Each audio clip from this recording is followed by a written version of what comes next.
Do you really want to spend the rest of your life watching ads? Guys, just download Hi. It's a free Google Chrome extension.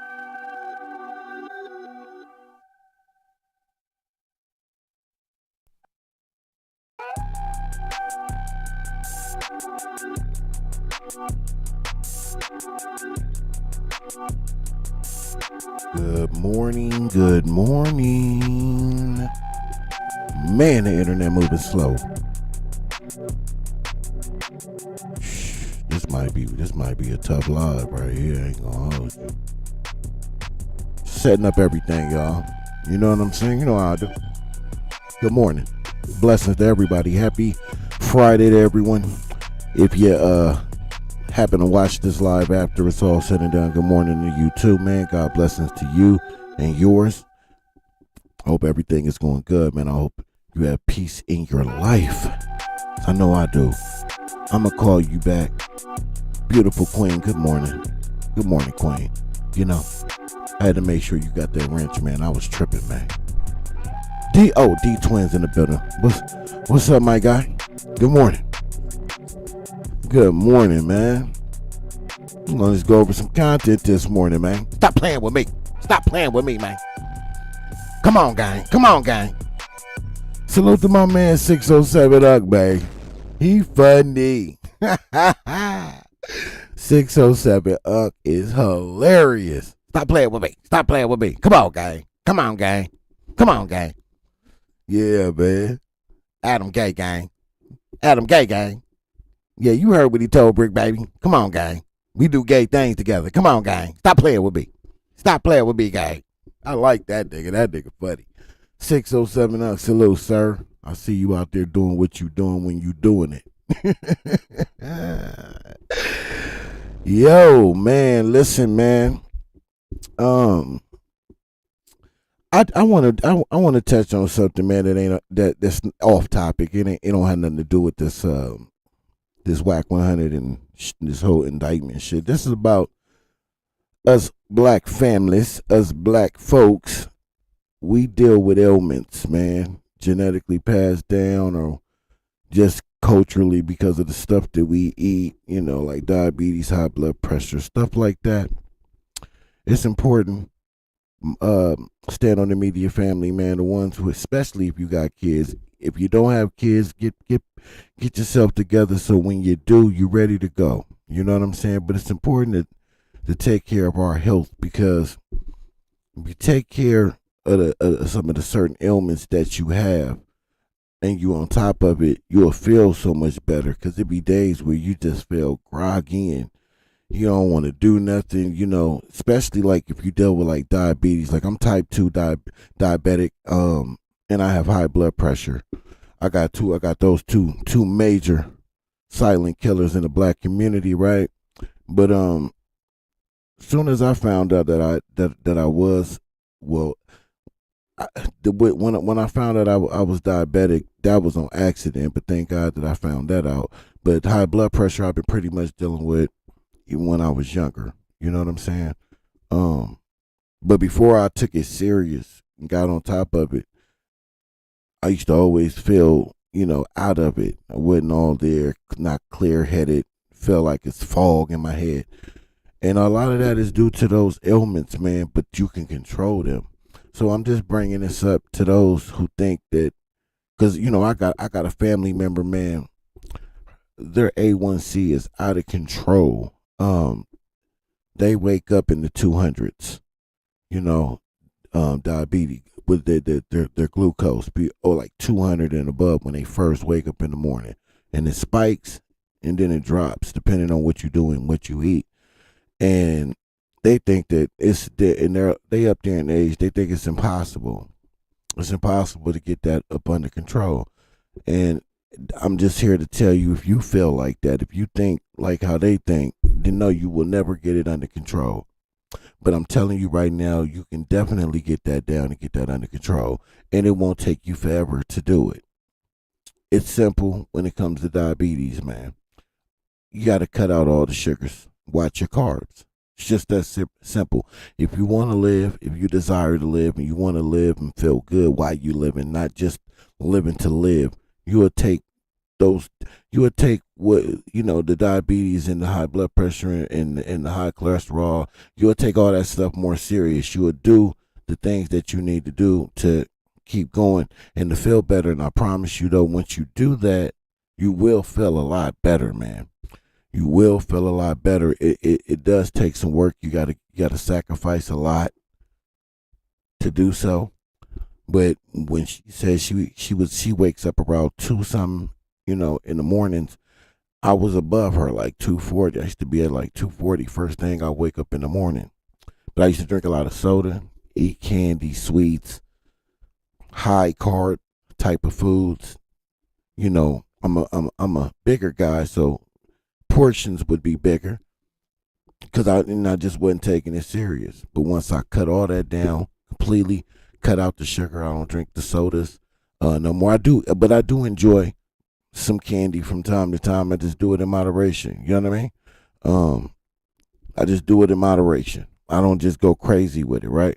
So, you start taking that stuff more serious, the better you'll feel when you get up every day. If you take it more serious, and I'm talking to the older men and women out there that's in our community that had these ailments, and it may feel like it's too far of a reach to reverse it. It's not. It really isn't. You know what I mean? You just gotta sacrifice. But I just wanted to throw that out there, man, because I stay on top of my shit even though I have it under control. I treat it as if it's out of control, so I can keep it in control. Because if I don't, I'll get to doing shit I'm not supposed to be doing again. You know what I mean? So I treat it as if it is out of control. But I was thinking about it this morning, like, man, what's a good positive message to put out there that is meaningful, stuff that I know a lot of us go through and have issues with. And I remember when I wasn't taking it serious or even knew I had it. So it's important to get checked too. Like really get yourself checked, man. Definitely, man, if you got kids, you want to be around as much as possible for your kids, man. But good morning to everybody, man, in the chat. What's up, family? Savage Astro in the building, man. What it do? Drink plenty of water. Thank you for saying that. So yeah, when it comes to water, before I started taking my diabetes serious, I used to drink a lot of soda. That's all I used to drink. Within a month, I'll say I may have had 2 cups of water, maybe. But since I've taken it serious, all I drink is water. Like, and it's not just every now and then. Like, I drink plenty of water, and that 100% will drop your A1C. 100% get your diabetes all the way down. Just drink water. Stay away from it. And they have like water packets that you can put in your water. You know what I'm saying? Stuff like that to give it that sweet flavor that you're looking for without the sugar, and they're really good. Let me check some out. Hold on.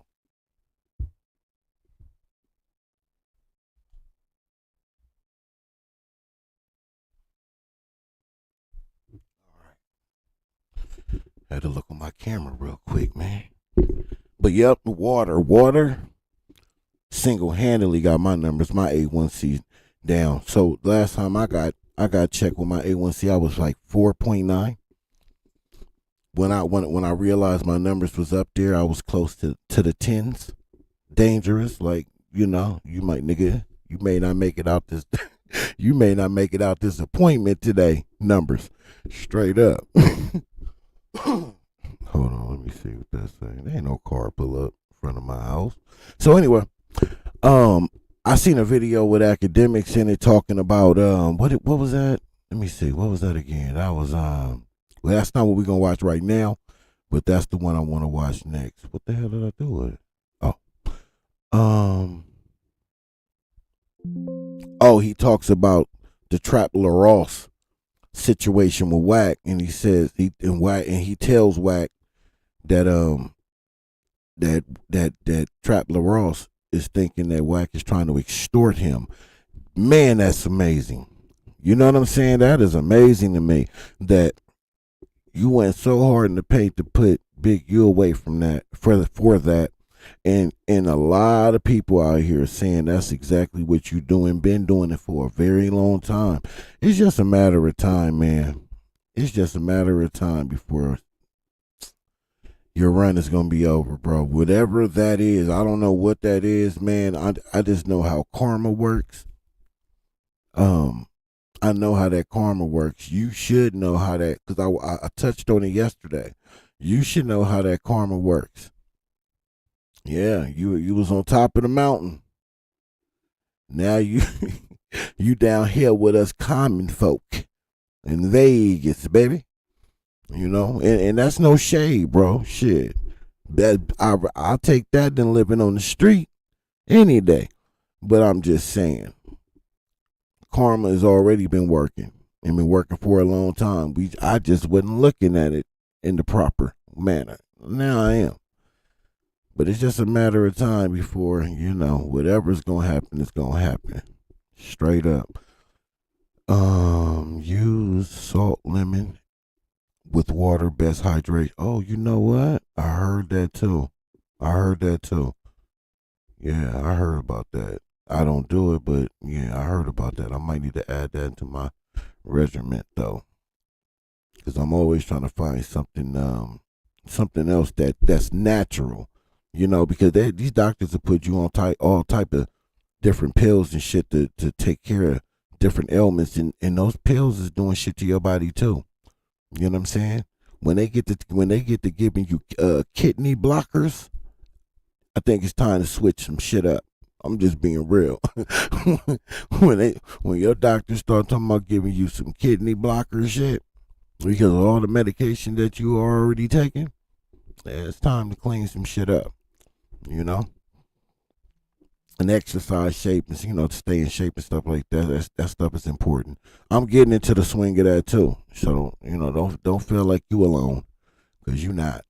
I feel that pain too. But anyway, so in this video right here, I don't know if Do Sims and them played this on one of their lives yesterday or the day before, maybe. And if so, I hate to hit y'all with some recycled content, but I didn't really watch it. I was busy doing something if they did play it. But I didn't really get a chance to catch it. So I want to listen to this, and then I want to hear what academics had to say about that Trap LaRosse situation. You know what I'm saying? So let's get to the content. I'm gonna shut up. Okay. I hear you. I'm gonna call you back. She like, shut up and play the content. No, I'm just playing. All right, I'm gonna get to the content. Cucumber water. That is a cucumber Gatorade. Used to be my favorite Gatorade, and then I don't even eat cucumber, but I love the flavor of it in my Gatorade. So I used to do that and put a few of those in there. And the girl I was dating at the time, she used to throw chia seeds in it. I couldn't fuck with the chia seeds, man. That was a little too much. That was like out of my comfort zone right there. But I'll do some cucumber water. Let's get it. Why it ain't playing? Some of what you may have done may have helped with the did timing, Do Sims right? and them play this yesterday on their live? You. Can somebody tell me, please? I think that definitely. I did what? I think that they think I the U is think about so. to be on the run. Honestly, why would he be on the run? Wack is on everywhere. Yo, they're coming. Have y'all heard End of the this? month. I stood on me defending my neighborhood. But to my homeboys, Because if so, I think I'm going to slide over there to the academics S-Max, thing. the Big D's, even Loose Cannon. And then I'll watch just on my own. I was out of line. I don't accept no apology from no disrespect my name, disrespect my family, and call me on my You name. know about them chia I'm seeds. not with no disrespect me. Come see me in my face. And that's all I'm saying to that right there. It's Adam's platform, right? And the show itself. Hey, listen. Hold on. What the? So Wack Wack wasn't might gonna just do a be in damn serious thing right trouble. there. Y'all see According that? to sources and even his close associate Adam22, Wack could be the next one to get indicted after Big U. Even What's though green, Wack 100 bro? is a Pyru, he and Big U Oh, were let me once give you very tight. a wrench. With anybody because those I dudes met who you be in yesterday, Gen bro. 6 dudes, But a lot of them I was probably ending the line. grade So school together. Yeah, y'all school I playing remember together. to Yeah, so they give kind you of a like, wrench. we from where we from, but we know I each said other. I'm gonna But make somewhere sure to along give the you line, one. their relationship fell apart. And after Big U's indictment, It Wack wasn't 100 was yesterday. one of the people who quickly jumped on the bandwagon, speaking out well, about it.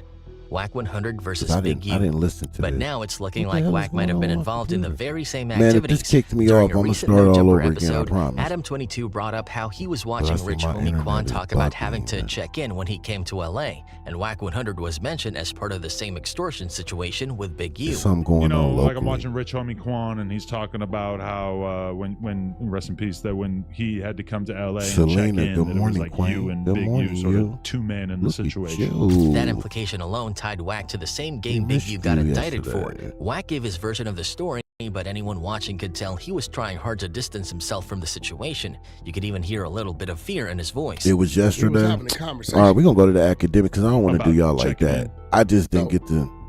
I was I didn't already get up to there hear having it, a conversation. man. I watch it on my own though. See, y'all got it. Let me This get my was man crazy. a wrench When real it come to quick. me, Now, before Big U turned himself in, one of the main people he publicly blamed for his legal situation was Giving Wack life, 100, I think. alongside I don't Loose know. Cannon and 600. You're not a In a man video of Big my U apology. posted, he said, "I just want to say this. When they raided my house and my property, they was asking about Wack. Wack, Loose Cannon, 600, and this internet stuff. All Chat of y'all moving, foul." boy. When they raided my houses and my property, they was asking about That Wack, is a mod. Absolutely, Wack, that is a mod. There we Loose go. Cannon, How 600. do I not have Selena? This as a internet mod? stuff. What the fuck is All of y'all foul. going on here? Big U even went as far as she accusing don't be Wack coming 100 over of like that, cooperating that's with the right. feds. If you had something against a black man, handle it with a black man in the streets, he said. Wack said 100 That's a times fact, he was Big going to U. take my contracts. He was working with the That's FBI. what that. Yet See, that right there was what the real issue was, and it's crazy because I was just saying this shit to myself before I went live. Like, what's crazy about all this is these niggas cannot. They were so scared. They were so shook at this dude. And let me make sure I make this clear because I know it's an open case right now to the feds that may be listening. What I mean is shook. I'm talking about they were shook at him of his presence. He wasn't about to do nothing to them unless they came over there playing with him. Big U was too busy doing for the community and taking care of his family. He wasn't going out of his way looking for them. If he was, don't y'all think they would have been dealt with? Like, are you serious? We talking about some real fraudulent dudes playing gangster, really police dudes running around scared and terrified and petrified of one man and what he can do if he ever decided to put his hands on them. But Big U wasn't studying them. And that's on everything. He wasn't studying them. And I don't gotta know him personally. I know. I grew up in an environment around a lot of real people and some of these phony ass people, and I can see the ultimate difference between the two men here. That's why you have one man who was running around on the internet talking all day. Now we know there was a method to his madness, but nevertheless, he was okay with that. He was okay with running around all on the internet every single day talking about this man or talking about somebody, putting somebody business out there like a messy ass auntie. And then you have the other man who was out doing things with the kids, doing things in the community. When he's on internet, it's nothing but positive coming out of his mouth. Y'all remember every time Big U would go live, he playing dominoes, just shooting the shit. That's why I like how I rock, man, because I can relate to that. He just playing dominoes, chilling, or he go out of town and show you whatever it is that he's working on out of town. or when he's doing something with the family or locally in the community, or when the kids is playing football, or that's what he did on social media every single time he went. He wasn't on the internet talking about you're finding CS2 back, Christopher Lovejoy, Loose Cannon, whoever else they want to throw at him. He wasn't on the internet disrespecting Nipsey, throwing Nipsey business in the streets, or lying about Nipsey business in the street. He wasn't doing any of that. But that's the person y'all got behind bars. And the person that y'all got to do the shit, do y'all bidding, is terrorizing and tearing up the community. What does that mean to y'all? What does that, do y'all understand what that really means? They don't want somebody like Big U, because Big U gonna build the community, grow the community, develop generational wealth for the community. That's what they did not want. And Big U knew it. So it was just a matter of time. And like he said, when they want you, they gonna get you. They didn't want that. What they want is what CS2 Back is out here doing. Hey, bro, it's never too late. It's never too late. Wack. Do the right thing, bro. It's never too late. The community will never F with you ever again, ever. But it's never too late, bro. You can do the right thing. It's never too late. Save your soul, bro. For real, though. Save your soul. I know you like to lie on the internet and say you don't believe in that Bible. You don't believe in God, and you don't believe in this, and you don't believe in that. But I know you lying. I know you lying. And I put everything I own on it. I know you really lying. You pushing a message. You pushing some bullshit on the community because that's what they want. They want you to do that. Yeah. It's never too late, bro. We'll never rock with you. But we passed that. You did that. That bed you laying in that. For real. Because we'll never mess with you. But you can save your soul and a little bit of dignity that you got and throw the towel in on that over there. And do what you need to do to get yourself right. Y'all, all these is my opinion. These are my views. I'm not saying that anybody else shares these views and these opinions. I just want to make that clear. These are all my thought, views, and opinions. But I ain't here to sugarcoat a goddamn thing. This is Stand on the Media. I ain't saying that everything I'm saying is going to be correct or perfect, but I know I'm right about this one. Boy, you are poison to this community and been that for a very long time, pushing someone else's agenda to tear down your community. I hope you don't wait till it's too late to save your soul, sir. But you need to it ain't ever too late. You need to do something. Yeah, you need to do something. Cause this shit, yeah. Well, you'll see. God said you'll see. I ain't got to worry about it. You got to worry about it. Anyway, we gonna get to this content then, man. Trap La Rosa. Trap La Rosa. Stop playing with me. Who in the building? Fam West, stop playing with me. Come on, gang. Come on, gang. Stop playing with me. Stop playing with me, man. 607 Unk in the building. That's my guy right there. I'm trying to tell you. That nigga funny, man. That nigga just be staring into space.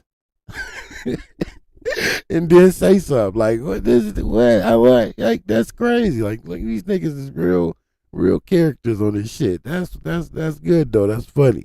And man, if it works for him, man, it works for me, man. You know, I ain't that cynical like that, man. You know what I'm saying? If you got a little stick and it work, you know, as long as you ain't out here just, you know, misleading the community. Like, if you want to be that, be that. If that's what you want to do, then do that. Stop it. Don't influence the babies, man. You want to be a little extreme, left or right. Don't matter. You know, let these babies decide what it is that they want to be and do when they get the opportunity without persuasion. Generational wealth. How, champ? He's transferring donations to his personal checking account. That's what the feds say. Was that proven? Last I checked, he innocent till proven guilty, and we ain't even seen his defense yet. You know. But I mean, shit. I'ma be real.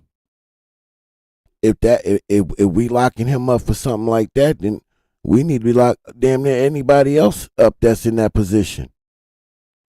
You know, it's a lot of people pocketing shit. But we not gonna act like that man ain't do for his community. You know? You ain't got to like or agree with what he in jail for, none of that. But let's not act like he ain't did for his community. I can say he done did more for his community than the other folks. That's a fact. Tuh. Yeah, I'll take that any day. Big U ain't never proclaimed to be a perfect individual. Nigga, it's hard where we come from. Everything ain't black and white. It's a whole lot of gray area out there. So it's a whole lot of kill or be killed. Wolves and sheep mentality. We talking about these streets where you will have a family member set your ass up for some bread. You got to trust a whole bunch of people who want your spot and is willing to take that bitch by any means necessary. Salute to CS2 back and whoever they trying to put in Big U position right now. Shit. Say what you want to say. Heavy is the head that wear that crown, man. Big U ain't Jesus. But he damn sure came out and did miracles for the community. And that's a fact. Undisputed fact. And we not going to shit on that and act like that don't exist, because it do. He did a lot of good. Way more good than he ever did bad. And he innocent until proven guilty. And we ain't even got to see what the defense is and what the feds can, what the federal government can prove. Because it's not what you know, it's what you can prove. So I'm a reserve judgment until I see what happened, and even then, I'm exonerate them. Now, when it comes to the other situation, they got to prove that too. You know, but we not even touching that until they can show a direct connection between him and that. I hear a lot of accusations. I hear them. But that don't say nothing about he did anything. Straight up. But I hear you though. I hear you. Just everybody judging before he get his day in court. That's a Fendi fact, man. That's a Fendi fact. You know. Shit. Some people, man, don't even be understanding. Sometimes, man, you use some of your money, right, because you can't wait for that government money to come to do what you need to do, because you need to get something done right then. So you take some of your personal money that you got to take care of them things that you trying to take care of for them kids, to make sure them kids have their Christmas or they Thanksgiving or they Easter or whatever the hell may be going on, or equipment for whatever sport they about to attend that day or that month, and you take some of your personal money to go ahead and pay for that. Get that on out the way, because you can't wait, and then when the government money hit, you reimburse. We don't know. I'm just speculating. I'm just saying we everything ain't black and white, so we need to wait and see what they say when it really go down. We need to see what really happened before we get to jumping out the window and taking shit at face value. Because I'm black, and I know how it is to be black in the community, to rob Peter to pay Paul around this motherfucker. So I'm just saying, we need to wait and see. Reserve judgment on whatever the fuck the government think they got, and saying before we see what he got. and what Big U saying. You know? Government, sometimes that money moves slow. Shit. Yeah, you know. He gonna give for his community. He gonna do for his community, but goddamn, he gotta do for his family too. So if he taking personal money to do things, because he can't wait for that government money to hit. Shit, what they probably not saying is that's him reimbursing himself. I don't know. We gotta wait and see what happened. Yeah, but I ain't taking nothing that's in that damn dossier as face value at all. None of it. Because I know how they got there. It'd be different if this was a genuine investigation, right? This is on some genuine shit, right? But that's not what this indictment is. We all seen it was a setup. We all seen that there was underlying conditions that went on with this whole indictment. And then we know why the government do it. And we know how the government did shit like this in the past to get us up out the way. If we ever show that we can display leadership and really build up our community and really put people on in position to win. We seen what the government do to people like that look like us and come from where we come from. We just seen it. We just seen it, man.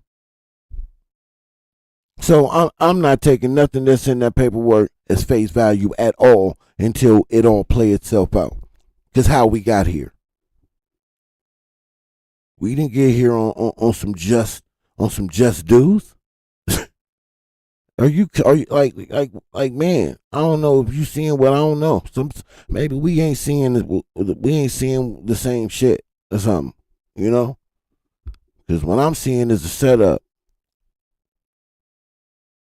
It was a move. It was a play to get him out of the way for a darker and deeper agenda. That's what I seen. I seen some people breaking all type of laws to get Big U in custody. Who throwing stones, or how we throwing these stones exactly? I'm trying to understand these stones that we keep throwing. Who we throw? Are these stones being thrown at the right people? Because how we got here was unethical. Using informants that be punching people out at businesses, and an older gentleman informant stepping back, giving the signal to fire away. That's the people who corroborated evidence and information to get Big U put in bars. And I'm supposed to just take the integrity of this whole investigation at face value? Nigga, please. I was born that night, not last night. You do you though. You and whoever else do that. That's on you. Straight up. That's on you. You do that. I ain't doing none of that. Because I know how we got here. I know how we got here. And I know there's a deeper agenda. That shit said clearly that he would not cooperate with the grid program. Meaning he wouldn't go out there and rat and tell and give them information on things that's going on. Instead, he handled things himself. And then that's right there with the biggest issue they say or claim that they had with it, which they did. But that wasn't the only one. So they want to put somebody in there that's going to do just that. Yeah. So I don't know about all that. I know how this indictment came together, and it was grimy and gritty as fuck. So I ain't taking none of it at face value. I'll wait till it crack off, and then we get to it. Straight up on the chat. You up on the IBM hoodlum going that way? Yeah, it's on my page, Demon Time. Yep, I was on it when he first did it, when he first dropped it. Yep, I was one of the first people to pick it up and run it. I even chopped it up with him in the chat. We chopped it up on the gram. You know what I'm saying? I like IBM hoodlum. I like him. I do. I like him. I don't know if he had any involvement with the no jumper situation. I don't think so. I just think he part of that camp over there. But if he did, shame on him for sure. But as of right now, he cool. You know, he been on that neck over there, an R&B neck. Straight up. Rock 215. What? Oh, I know that. What's up, Z? What it do? We saying Cash Jones a snitch because he said a case was dismissed because of dirty cop. Come to find out, it was in the interest of justice. Facts. I mean, let's just wake that up. You know, he said the case was dismissed for illegal search and seizure. Then we find out that that was denied. The motion was denied, and it was dismissed in the interest of justice. Then he said, what these bozos don't understand is, I have like multiple attorneys, and they filed another whatever that is motion. They filed another motion. So why you didn't say any of that the first time? If that's the case, right? Why you didn't lead with that? Why you didn't lead with that? Why you didn't say, yeah, we filed for a motion for illegal search and seizure, but that was denied. So then, I got this other attorney, you know what I'm saying, in my back pocket, you know how I do it. And then he filed another motion. You see this other motion, you know what I'm saying, living above your means, you know what I'm saying, because I was living above my means, you know what I'm talking about? But no, that wasn't that case. That's a different case. But you know how much I lie. I lie so much, I don't know how to keep up with my lies. Let me call Demon Time and see if Demon Time can help me open. He ain't messing with me no more because he tried to play me like I was pussy. Nigga, that nigga, Demon Time was gonna bust that nigga ass, boy, if they ever ran. That nigga Demon Time was ready for that shit. That nigga was hot. Boy, tried to play with Demon Time. But come on, man. I know what's up, man. He gonna try to duck and dodge that bullshit as much as he can, but ain't nobody stupid. If you had to file a couple of different motions, why you didn't just say that outright? Why you didn't say that? Nigga, you said it got dismissed because of an illegal search and seizure. That's what you said, bro. So now you Christopher Lovejoy, you forgot. Yeah, you forgot all about why your case was sealed, man. You forgot all about the drug diversion. Man, I forgot all about that. But y'all street niggas, though. Y'all gangsters. Y'all street niggas. Okay, I hear you. I hear you niggas loud and clear. Yeah, street niggas. Man, yeah, Demon Time be killing it over there, man. Oh, him and that Compton Rick Rock interview. Salute to that, man. Salute to Cam Capone. I think that was on Cam Capone, man.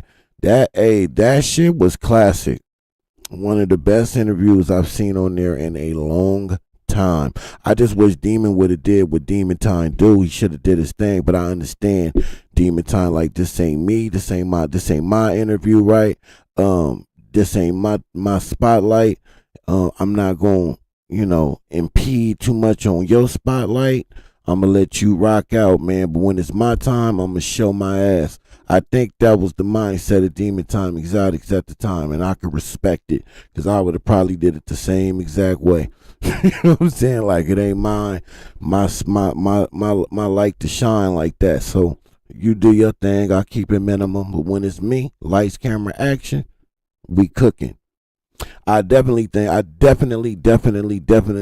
he needs to get Demon Time Exotic on Cam Capone. I think even though he don't have like the following and shit like Compton Rick Rock, if you let Demon Time do what Demon Time do, easy 200,000 views out the window, straight up. You know what I'm saying? Especially if you let him do his thing, get in his bag and shit, and had it set up the way, like how make it comfortable for him, more like he at home. Yeah, game over. Easy 200,000 views. I think we need to see we need to do a petition, man. Get Cam Capone to get him up there, man.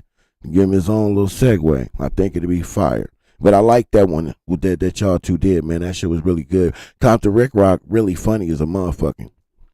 He really funny than a motherfucker. I ain't gonna lie. That nigga funny. But I started a bunch of good topics. Yeah, you did, bro. You did. You kept that motherfucker going. Yeah, that was my mindset. I already knew. I already know. Because that's how I probably would have approached it too. You know what I mean? Because then the people would have been like, look at Demon Time showing out, doing too much. He too extra. He trying to take Compton Rick Rock Sean. You know how they would have did it. It was either way they was going to spin it. Either you didn't do enough or you did too much. You feel me? You know what I'm saying? But anyway, we're going to get to the content. I didn't talk way too MF and much. But blessings, man, to everybody in the chat, man. I appreciate everybody that pulls up to my live. I do 100%. I do. Let's get to academics, see what academics talking about. Be easy on my man Trap Lord Ross, man. Come on, be Hey, bro, easy. let me tell you something, bro. I called Trap Lord after we got off the phone. Okay. I believe he may have talked to you or talked to Vlad. Okay. Vlad called me, right? I see this is a table right now. He called me, said, Wack, I talked to him. He was reading you wrong. You know, motherfucking trolls sent me some shit on you. They phone number wide open talking about you. What I'm going to do? Screenshot it, send it to you. That's it. I'm not going to ask you no questions, nothing. Bro, somebody just sent me this. If it means something to you, cool. If it don't, cool. And then that's where it came from, right? So when he told Vlad that, Vlad said, Wack does that to me all the time, bro. That's Wack showing you he's on your side, right? Because if he'd have kept it, then that means Wack might be gearing up on you. He's researching it. The fact that he did that, he's letting you know he didn't research it. This is where it came from, time and date.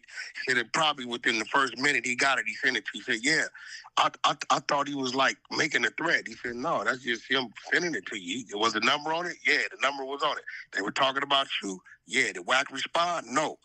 But I talked to him, and since then, you know what I've done, academics? Oxymoron time. I checked in. I called him just today. He said, what's up, Wack? Well, everything cool? I said, I'm calling to check in. I'm checking in with you, Trap Lord, because I want you to know that we're good. I don't want nothing crossing your mind thinking I ain't heard from Wack. So once a week, Wack checks in. Sorry to interrupt. Isn't it annoying when ads do that? Luckily, this free ad blocker can help. Hi is a browser. Yeah, man, I was doing something. Dumbass ad. Yeah, check in. I'm checking in. No, I try to diffuse it. I definitely try to like. Bro, I told him Wack. can't fuck the table Yo, up, bro. I told him straight up. Here's the thing. I was gonna get him. I was gonna get him. Hold on, though. But also, too, and I'm glad you're saying what you're saying because I don't want it to escalate. I never want it to escalate. Listen, you got to realize, Wack. At the end of the day, hold up, I just seen something. Hold on, wait. Fan West, salute to my guy, Fan West TV in the building. Salute to you, yay. Stop playing with me. Stop playing with me. On my mama. But listen, I don't want to see Demon Time at no jumper. I'm gonna keep it 100. That's a grown man. He gonna do what he gonna do. All opportunity ain't good opportunity. All money ain't good money. And I know money is well aware of that. I think he had that right. Just my opinion. I think that'll do him a disservice to his brand. I'd rather see him on like Community or one of them type of shows. You know what I'm saying? Like I wouldn't want to see him over there. You know what I'm saying? In my opinion. This is brother to brother talking right here. As much as people call, and I'm down with people saying, you pussy or you not like that. I'm cool. I'm a civilian. I'm on the. When you deal with people who are Caucasian, it's a different joint. And bro, I understand that. His whole perception of what was going that's on. That's a fact, Demon. That's a fact. That'll be counterproductive, bro. In my opinion, bro. It might work for you, bro. I don't think you need it. You ain't never mentioned nothing about not that juju. Because I was talking to him, he was just like, yo, man, Wack mentioned something about me with a sex tape, and I was like, what the fuck are you talking about? Who with a sex tape? Who? Trap Lord. I don't know what the fuck. No, Trap Lord, bro. You know what? He said that to me, right? So we went back over the motherfucking text messages, right? Yeah. I'm sorry, y'all, for stopping it, but I'm with my man when I'm with him. Big folks, I would listen to big folks for real. AD at Community, that would be a great look for you. Great look. I can definitely see you on that show.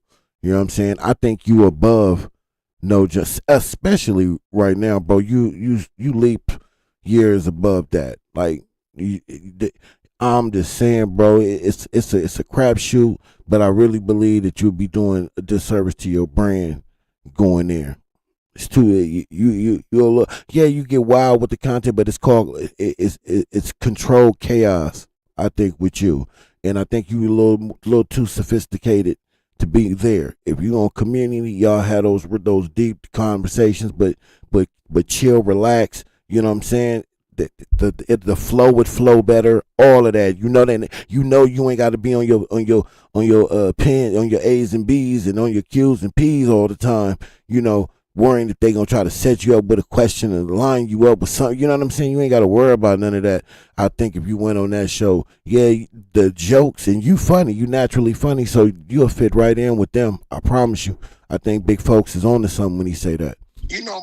Good morning, Stephanie Weffy. Good morning, boo-boo. Let's go.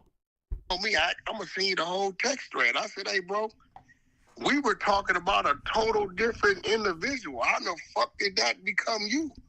You're asking me if I had something, and I'm correcting you and telling you no. Like, I don't know where the fuck. Well, I'm gonna send you the whole shit, bro. So I was like, bro, you okay? But I have to remember, bro, dude is from the motherfucking UK, bro. I was under the assumption, and I probably should have had this conversation with you privately. You know me, listen. So the way I heard it from him, it was like, yo, like Wack had kind of mentioned, like, not that you like threatened him, but like you had mentioned, like, yo, you know, there's a video of you in a sex, and I'm like, whoa, that's not Wack style. No, that's cap. He was capping, bro. Like, I'm finna send it to you. The dude. I don't think he's capping. I think he misunderstood because, again, there's difference in translation. Nah, bro, listen to me, bro. When you see this, he's asking me about Big U and some fights. Mm-hmm. You're going to see it, right? Starting in March, right?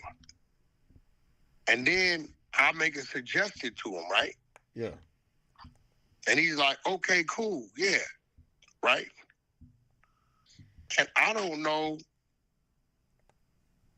Other platforms we've used made work harder. We love Monday.com because it makes work effortless. We tried other work management platforms, not naming names. They all suck. Rigid, clunky. I'm going to send it. I'm going to look. You're going to get, I just sent you everything. Here you go. You know me, bro. That's why I hate a motherfucker that lie, because I just send a motherfucker. Motherfucker can't just send it on the spot.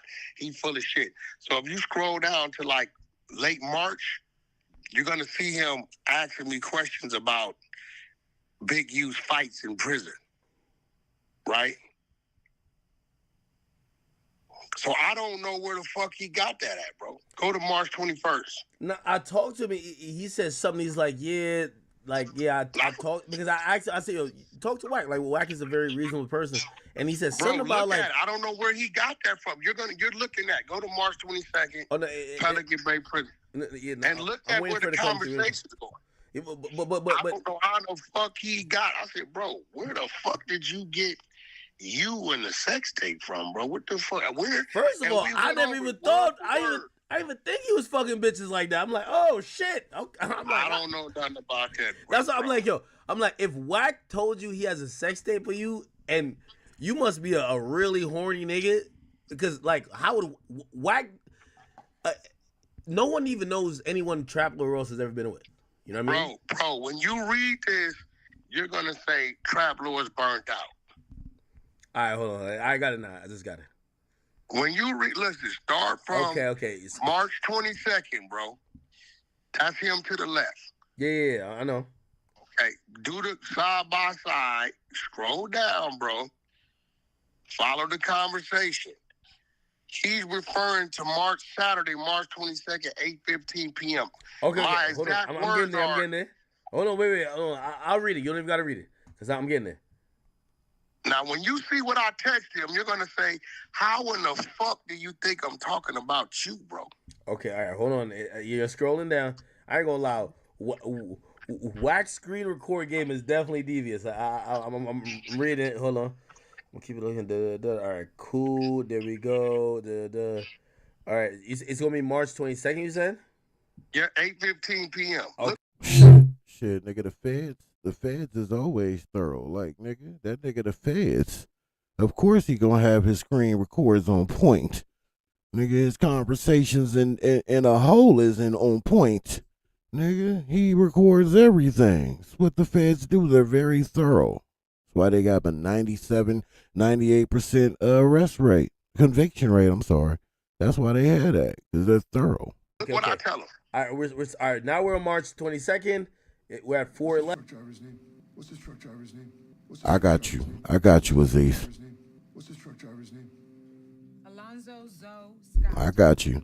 Alonzo Zoe Scott. Geekio, my guy. What up, Geek? Geek in the building, man. You know what I'm talking about? Different levels, district levels. Muddy in the building. Boy, I've been doing other shit. I ain't even paying attention to the chat. My apologies. I'm getting my ish together. You hear me? Who else in the building, man? I think that's it. Henny and PS6. I don't know who that is. But yeah. Well, oh, that's what you drinking. Okay. It's a little early in the morning, but I feel you though. I feel you. It's what, noon where you at probably. You know what I'm saying? What's that word, bro? We just on here cooling. You know, it's what we normally do here at Stand on the Media Geek. You know, we just be cooling, bro. You know, Dice TV is definitely in the building. Put some respect on it. You know what I'm talking about? Yeah, man, we just on here cooling, listening to this content, man, vibing with one another, man. Everything is everything is everything. If you understand what I'm saying there, you know what I'm talking about? Stop playing with me. You know what I'm saying? In my 607 Unk voice, stop playing with me. Adam gay gang. He gay gang. You heard what he told Brick. We do gay things together, gang. Come on, gang. Stop playing with me. On my mama. On my mama. Let's get back to the content. 11. Okay. Mm-hmm. That nigga funny. Now we're there. Okay, I'll read it. Hey, where? So you said hold on. You should, and I think buy, but you spell buy wrong. You spell it B-Y-U, but it's B-U-I. Buy the footage, it'll go crazy out your way. Now Wack don't know how to spell buy and buy. Huh? That's crazy. Now the feds don't be doing that. You got to step your shit up now. The feds, they don't be misspelling. Well, maybe, because in the transcripts on that Main Street case, they should have had it as Wack, but they put back. And how we know that? Because Mark Stevens said, man, I ain't talked to no back. Who the fuck is back? Who the fuck is back? I ain't talked to no back. So yeah, so I guess, you know, that's the how you say it? Stenographer? Did I say it right? She messed up, I guess. I don't know. Whoever typed it up. You shit, right? Yes, there you say you. That's how does he get up talking about what the fuck? Hold on. We got to run that CS2 back. Man, look, man, I'm going to pay for this damn premium because I'm getting sick of these ads, man. Get your money, though, Act. Then he says, you think it's still around? That was like 25 years ago or some shit. So now I see he's talking about, I don't realize what he's talking about. He's talking about the fight, the big U fight, right? Okay. What? And then you said, I'm the only one that has access to it. I'm the reason it hasn't come out. No, it's from 2019, right before he died. I talked So we're talking about Big U and Nipsey. Okay. And then where the fuck does he get? Look what he says. He said, man, that's crazy. Man, that's crazy. That seems too deep, though. I'm usually just messing with public sources. Man. And then you said, Trap LaRosse, bro, is not over exaggerating in this, man. You know what you do. You famous for the extortion play. And you still out here playing in these people's face, running these extortion plays, man. Mad at Trap LaRosse because he pointing out the truth and he has a following. So my thing is, man, do Wack got full-on immunity? You got to. You got to be living as reckless as he is, still doing some of the things that he's still doing, knowing his shit is fire hot, hotter than a firecracker. Do he have full-on immunity? Do he have what Whitey Bulger didn't get? No, I know this, right? And I'm going to get back to the content, I promise. I noticed when I was one of the first people to make that comparison to Wack to Whitey Bulger a few weeks ago. I noticed that when I did that and I start peeping, not saying other people got it from me because they probably did, but I like how I see a lot of people, we are a lot like-minded when it come to that. Like, we are on the same page when it comes to that. Like, they have a real comparison, you know what I'm saying, of the two, and how the feds utilize Whitey Bulger and how they utilize Dude. You know what I'm saying? It's crazy. A lot of people are picking up on that now. Text messages and consent to record is given by Nip on the recording. Big and Sherm, what it do? Oh, you're talking about the Nipsey fight. And then you say, no, not the fight. And then where does he get, I'm talking about him, bro. Oh. And then after that, y'all don't so I guess he didn't connect it that you're talking about. Now, what he's telling me, without me saying it, is maybe something's out there about him, but nothing about that act is remotely saying I'm referring to him in any kind of way. Keep it real, bro. No. You're right. If he's gotta going have off it. text messages, I'm with you. He gotta have it. That's all it is. Now, you didn't call him. You didn't call him and said I got a video of you and nothing like that. No, it's from right here. So then, he had a misunderstanding. You're talking about, which we all know is the Nipsey, that sex tape.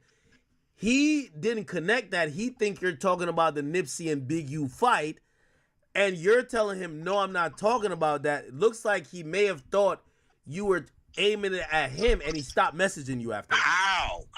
Because I'm not saying understanding. Nothing about him. No, I agree. But if he thought it was like that, you see how he lying. I was talking to him. Is somebody who may have watched this already. Can you let me know? Because I can't stand the suspense of this whole shit. Can you let me know in the chat, man? Is academics helping him in this video, or is Act just playing the middle? I need to know, bro, because I'm about to get annoyed. Because right now I'm seeing a let me help you clear this before it gets loud type of energy. I was talking to him, and he was just like, yo, bro, I'm gonna be honest with you. Like, yeah, Wack had said some stuff about a sex tape with me. I'm like, what the fuck? And I was like, Wack ain't never talked to me like that. Like, Bro, the dude, like OG 609, that's a fact. I said that the other day. That academics, he ain't let that shit go. And he going for your neck. And he doing it in a real sly kind of way, kind of like Waxy, man. You got to study your opponent to know how to beat your opponent. And that's exactly what Ack is doing. So I'm hoping in this video I can get a little more of that and less of the let me help my friend out in this situation. Because Wack got to stop extorting people, man. Shit, cut that shit out, bro. It is what it is. Traveler Ross ain't over exaggerating shit. I hate to say it, it's bro. And I said, bro, I don't know where your mind is at. Where the fuck you get this conversation? That's a fact, Stephanie. All this coddling. These damn ads. Man, this is Muddy fault why I got all these ads. Has anything to do with you personally? Where? Okay. All right. His name's never mentioned. I'm gonna be honest. This is making a lot more sense now. Now I wake up you helping him. and somebody texts me that. I screenshot it and I send it to him. You see what it says? Phone number I have. It says this sender is not in your contacts. I wake up. It says, "Hey, what up? I got a little dirt on Trapper Ross, so give me a call back." I don't call him. I screenshot it. I send it to bro. Number, or maybe it means something to him. Maybe it don't. Somebody send me something like that on you, Act. What I'm gonna do? Screenshot and send it. That's it. Yeah. That's just so funny to me, bro. That's so funny that just out of nowhere, these people send you some information saying they got dirt on Traveler Ross. And you send it to them. Every time. Every single time it's something like this, this is what he do. He really think them people stupid. He really think them people don't see that you are doing some friendly extortion here. I'm letting you know. somebody want to send me some information on you. I can get that. But let me send this to you to warn you. Like he did Big U, right? He warned him. Let me warn you. Let me let you know. Let me let you know that this is what somebody sent me. I ain't trying to get it. I ain't saying I'm going to get it. I'm just letting you know that this is what they sent me. We are in a content space. Trap LaRosse knows what you do. He knows everything about you. He knows how you get down. So he know that he probably thinking how I'm thinking. You already had that. You been had that in the cut. You just whipping it out. So what was the need of you doing that? So you can extort him in the public, but do it in a way where it doesn't. To the people, it shouldn't look like extortion. I'm warning him. I'm letting them know. I'm giving them a heads up. I'm not gonna call, ask you what they're talking about. He must have full on immunity, man. He said that was me trying to extort him. That is. I swear to God. I said, what? On God. That was. Look at that. Look at that. Said me sending him this. Look at that. Was me trying to extort him. I said, Act bro, know what it the is. fuck are you So when he told Vlad that, Vlad said, nah, bro. Anybody text Wack about me, he screenshots it and sends it to me. It'll show the number it come from. There's no text history. What are you talking about? I mean, he did Vlad the same way, right in Vlad's face. Y'all seen that interview? I mean, Wack has been on Clubhouse, and there's people who I've known that went on there and they had a back and forth. And Wack would be like, yo, you know this dude? Like, Wack always checks his sources. That's nothing near blackmail, extortion. Wack will always send you some shit. That's a fact. Yeah, I don't know this motherfucker, bro. You know this dude? I don't know this motherfucker. Motherfucker get to saying too much. I'm gonna break you off. And by the way, that screenshot wasn't followed up with you saying, if you don't want this to come out, if you don't want this to come out, you better do X, Y. No, yeah. I'm looking at the messages. Yeah, it doesn't say. Come on, Act. Of course it don't say that. The nigga covered by the feds, he ain't bulletproof. Of course it don't say that. That would be extremely stupid to say that. All the way back, and I hate to keep bringing Stutterbox up, man, because I know he's trying to just stay away from Ish, man, but until this dude get fully exposed, y'all will always be forever tied at the hip. But even with the Shaquille O'Neal sex tape, how that was done. Think about it way back. These dudes have a pattern. That's how you know that they working, and that's how you know he must have full-on immunity, because this is the same extortion play attempt that he's been doing and they've been doing this entire time. Say that. Nothing. So I don't know. When he started talking, I'm like, what the fuck are you talking about, bro? Like, what I hope Trap Lord didn't give himself up and be like, that's what I'm saying, bro. No, but I didn't say nothing. No. I didn't say nothing because nothing about that. It's like, bro, if you send me some shit like, yo, Wack, you got the motherfucking video with the two midget dudes and the dude, right? And I'm saying, oh, you trying to blackmail? For me to say that means I know I might have had some involvement with that. You get what I'm saying? Yeah. I'm not going to think for 1 second you're referring to me. An ad for an ad blocker? Okay, that's ironic. But with Pi, you can get rid of ads on your feed. Bruh. Pi is a free browser extension. So that's why I didn't know what the fuck I'm like, bro, I don't know what the fuck you're talking about, bro. You not read it? Like, I put the names right there. I put the names, right? No. I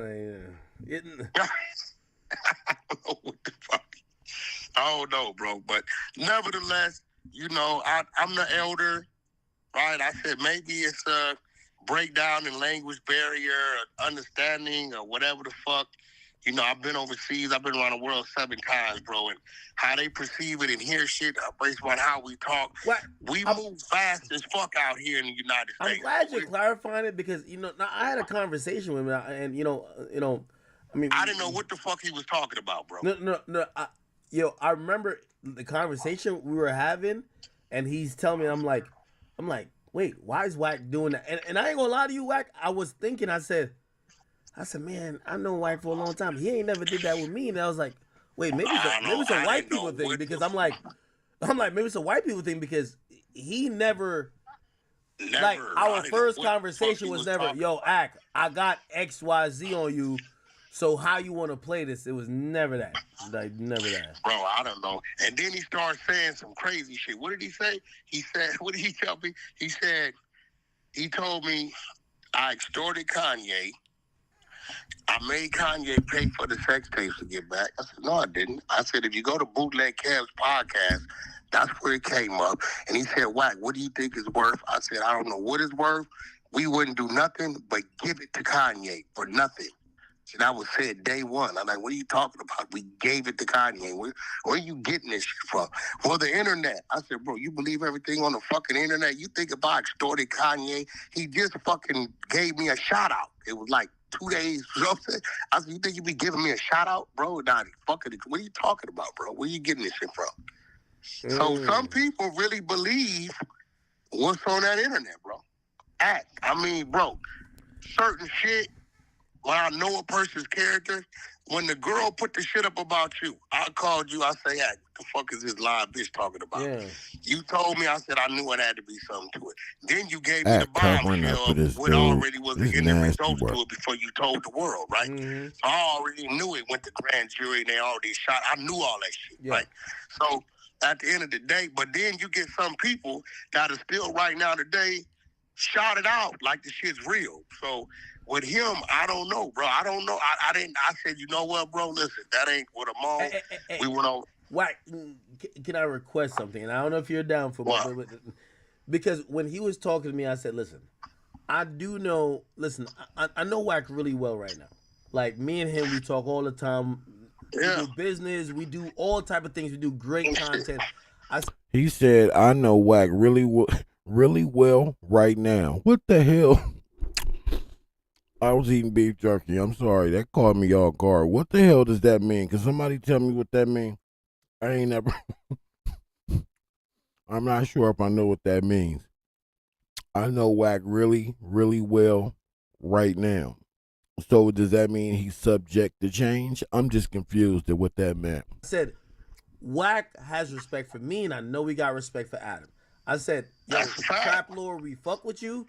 If Vlad as well. Yeah, I said if you feel it might be anything like that, let me, you, Adam, get on a call with Wack, and at least we'll be there. Like you guys can have a conversation if you feel he's gonna get like we're talking about you. Like, hey, bro, I'm gonna tell you what I think it was. It don't seem like you got nothing against him, right?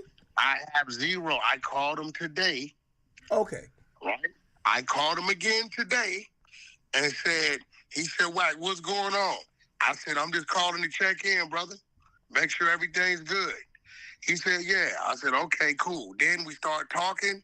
I gave him some inside information on something he might want to look at. And that was it. I said, I'm just calling you to check in. I said, because I don't need you thinking nothing crazy about nothing. Right? Now, look, Ack, I'm going to send it to your text. Now, you see that? We was on the line 21 minutes. That's today, 11:31 a.m. So I'm doing my part. I said, look, we got a table. I don't want nobody uncomfortable at the table. So I'm the elder. I think maybe fucking Vlad got me beat by a couple years or so or whatever. I said, so it's on me to make sure you're comfortable. Yeah. So I'm going to take the initiative. I'm going to call you once a week, check in. That way, if somebody told you some weird rumors or some dumb shit. I'm going to tell you what it is. I'm going to tell you what it is. You see, every time I'm on stream and say we get into, because we disagree on a bunch of shit. And it's good because it's great content. The thing is, I know you so well because even my own audience be like, man, why you let him call you a square or sidewalk niggas? You say, man, yo, hey, bro, you ain't like. I said, me and Wack, I agree with your people. I said, I don't take none of that offensive. Now, here's the thing. I know how we talk off of here. I know how we communicate. I also know we make the best content in the world. And I've said that to you, and I've said that to them. Yeah. Trap Lord might look at you, because I ain't gonna lie. Yo, Wack, do you remember the first time you called me?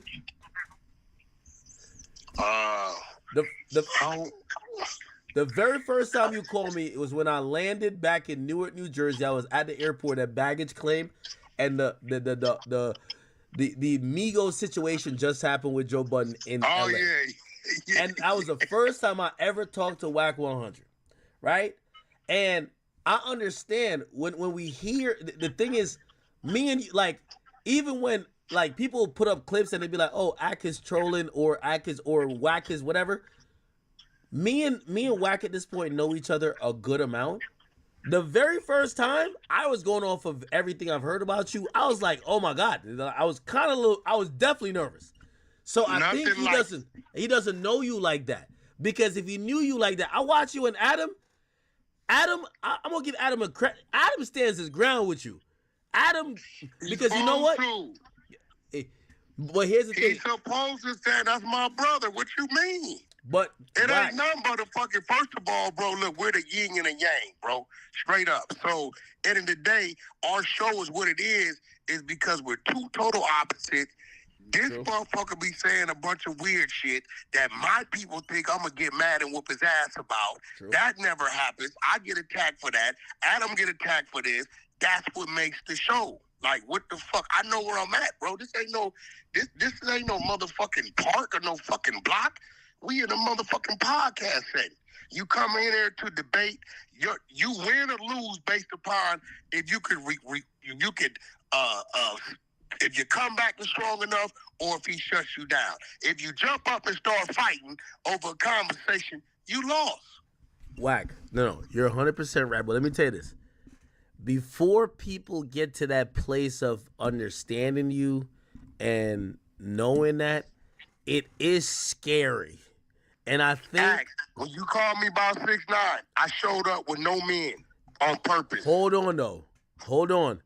But by the time we got to that point, we've had multiple conversations, right? Ain't never judge a book by its cover, bro. Here's the thing. Trap Lore is going off of Wack 100, the biggest pyro. He might do something to me. But see, but here goes the thing, right? Here goes the thing. When you, and I'm not the biggest power rule in the entertainment game is the game, right? Let's get it right. We're talking entertainment, right? Mm-hmm. Worldwide, a lot of people know me, and a lot of people know me through him as well, right? So, Trap Lore, let's do the math, Act. Trap Lore has nothing he can hang his hat on saying, Wack, because I seen you do this, or I seen you do that is the reason why I'm scared. Show me something, bro. What? It doesn't exist. No. Show me something, bro. What? You gonna put up with me in stitches because I was defending my artist? That wasn't a pack of dudes jumping the dude. I was defending my artist. I got tased fucking 4 times and all kind of shit. You cannot show me something where Trap Lord can say, because I saw you do that is the reason why I'm scared of you. Show it to me, bro. Where's it at? Hey, I'm going to be honest with you. I think he took, you sent me the message now. I think he took it out of context.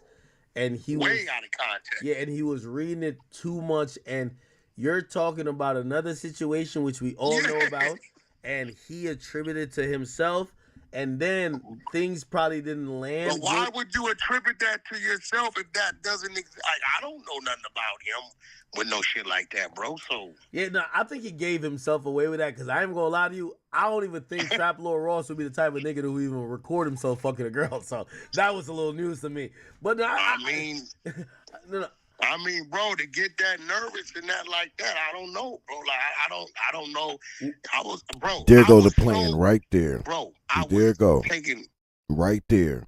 Hey, I don't know. See, academics say, I don't think he the type of person that would even do something like that for real. I just think he kind of jumped the gun. And that's the setup line for Wack to jump in there and say, man, I don't know. There might be some truth to it. Why would he get so mad about that? If it wasn't true, why would you get all bent out of shape? Why would you assume this? Why would you assume that? See, this shit they do, this that BS, man. If you ain't careful, it'll go right over your head. But this is Act now helping him. Bro, he hit me off guard. I'm like, bro, what are you talking about?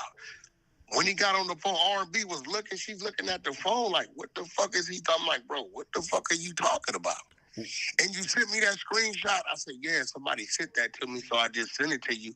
I don't know who it is. Maybe it means something to you. Maybe it doesn't.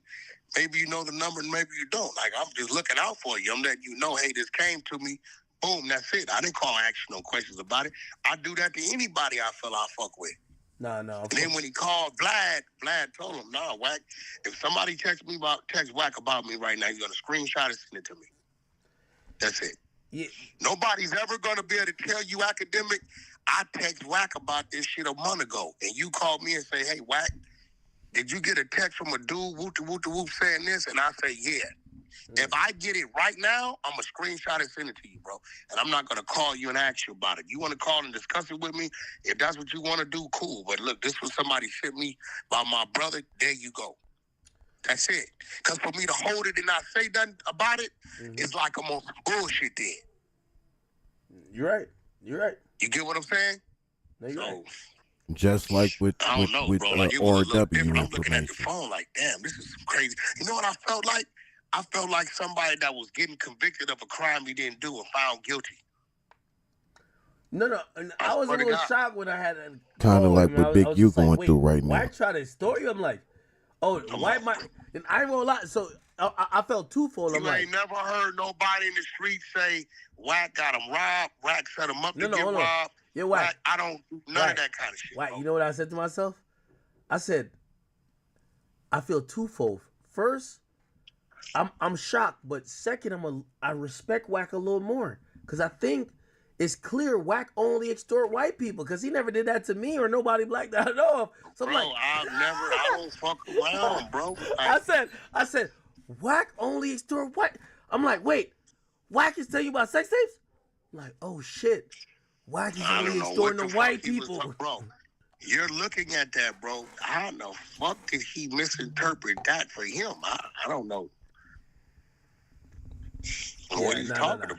Yeah, 100%. I believe that I believe y'all should be, you know, if I need facilitated, but y'all got to get to a better place because I could tell there's no. Listen, I'm gonna keep it gangster with you. I called him back 2-3 times on my end, right? And at that point, if you're not clear, that's on you. Fuck it, drive yourself crazy. Because then that makes me believe you got some shit going on that only you know, because I don't know nothing about him. All I know is he does content on U.S. shit. People don't like it. That's it. Cool. Whatever. I fuck with him. I think he got good content. I don't have a problem with his content. I told him what I had a problem with.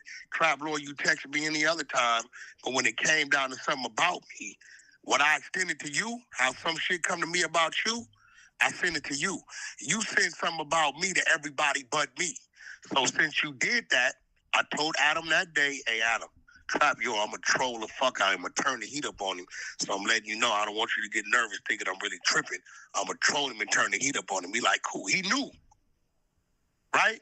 So when I turned the heat up on him, I said, yo, bro, you called into a live thinking you were going to embarrass me, right?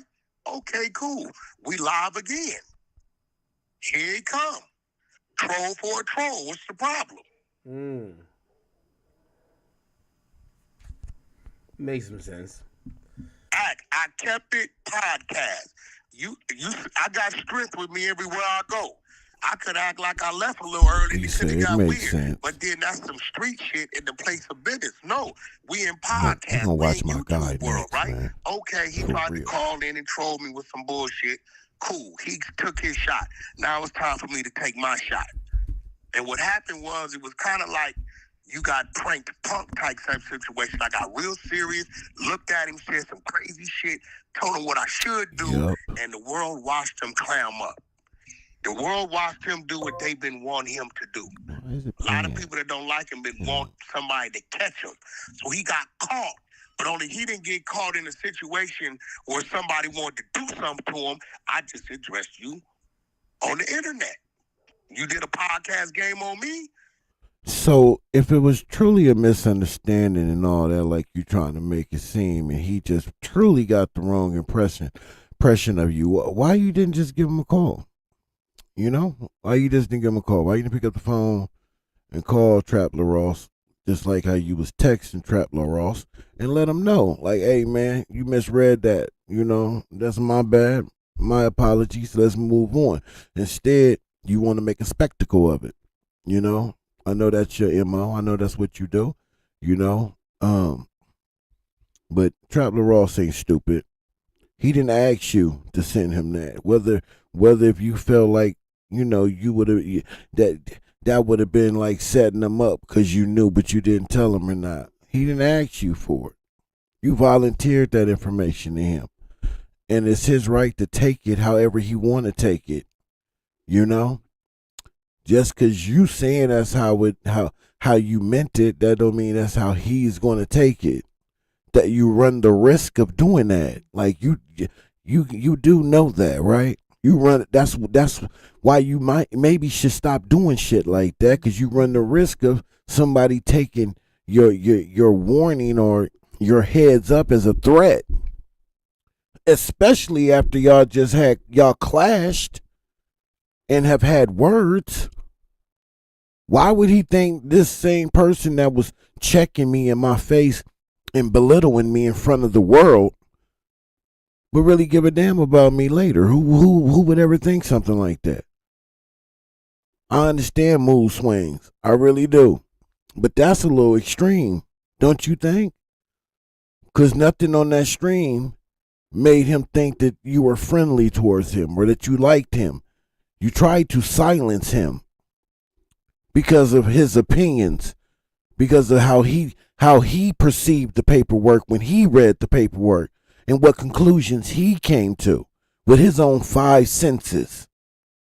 See, he's not part of the 100 ENT.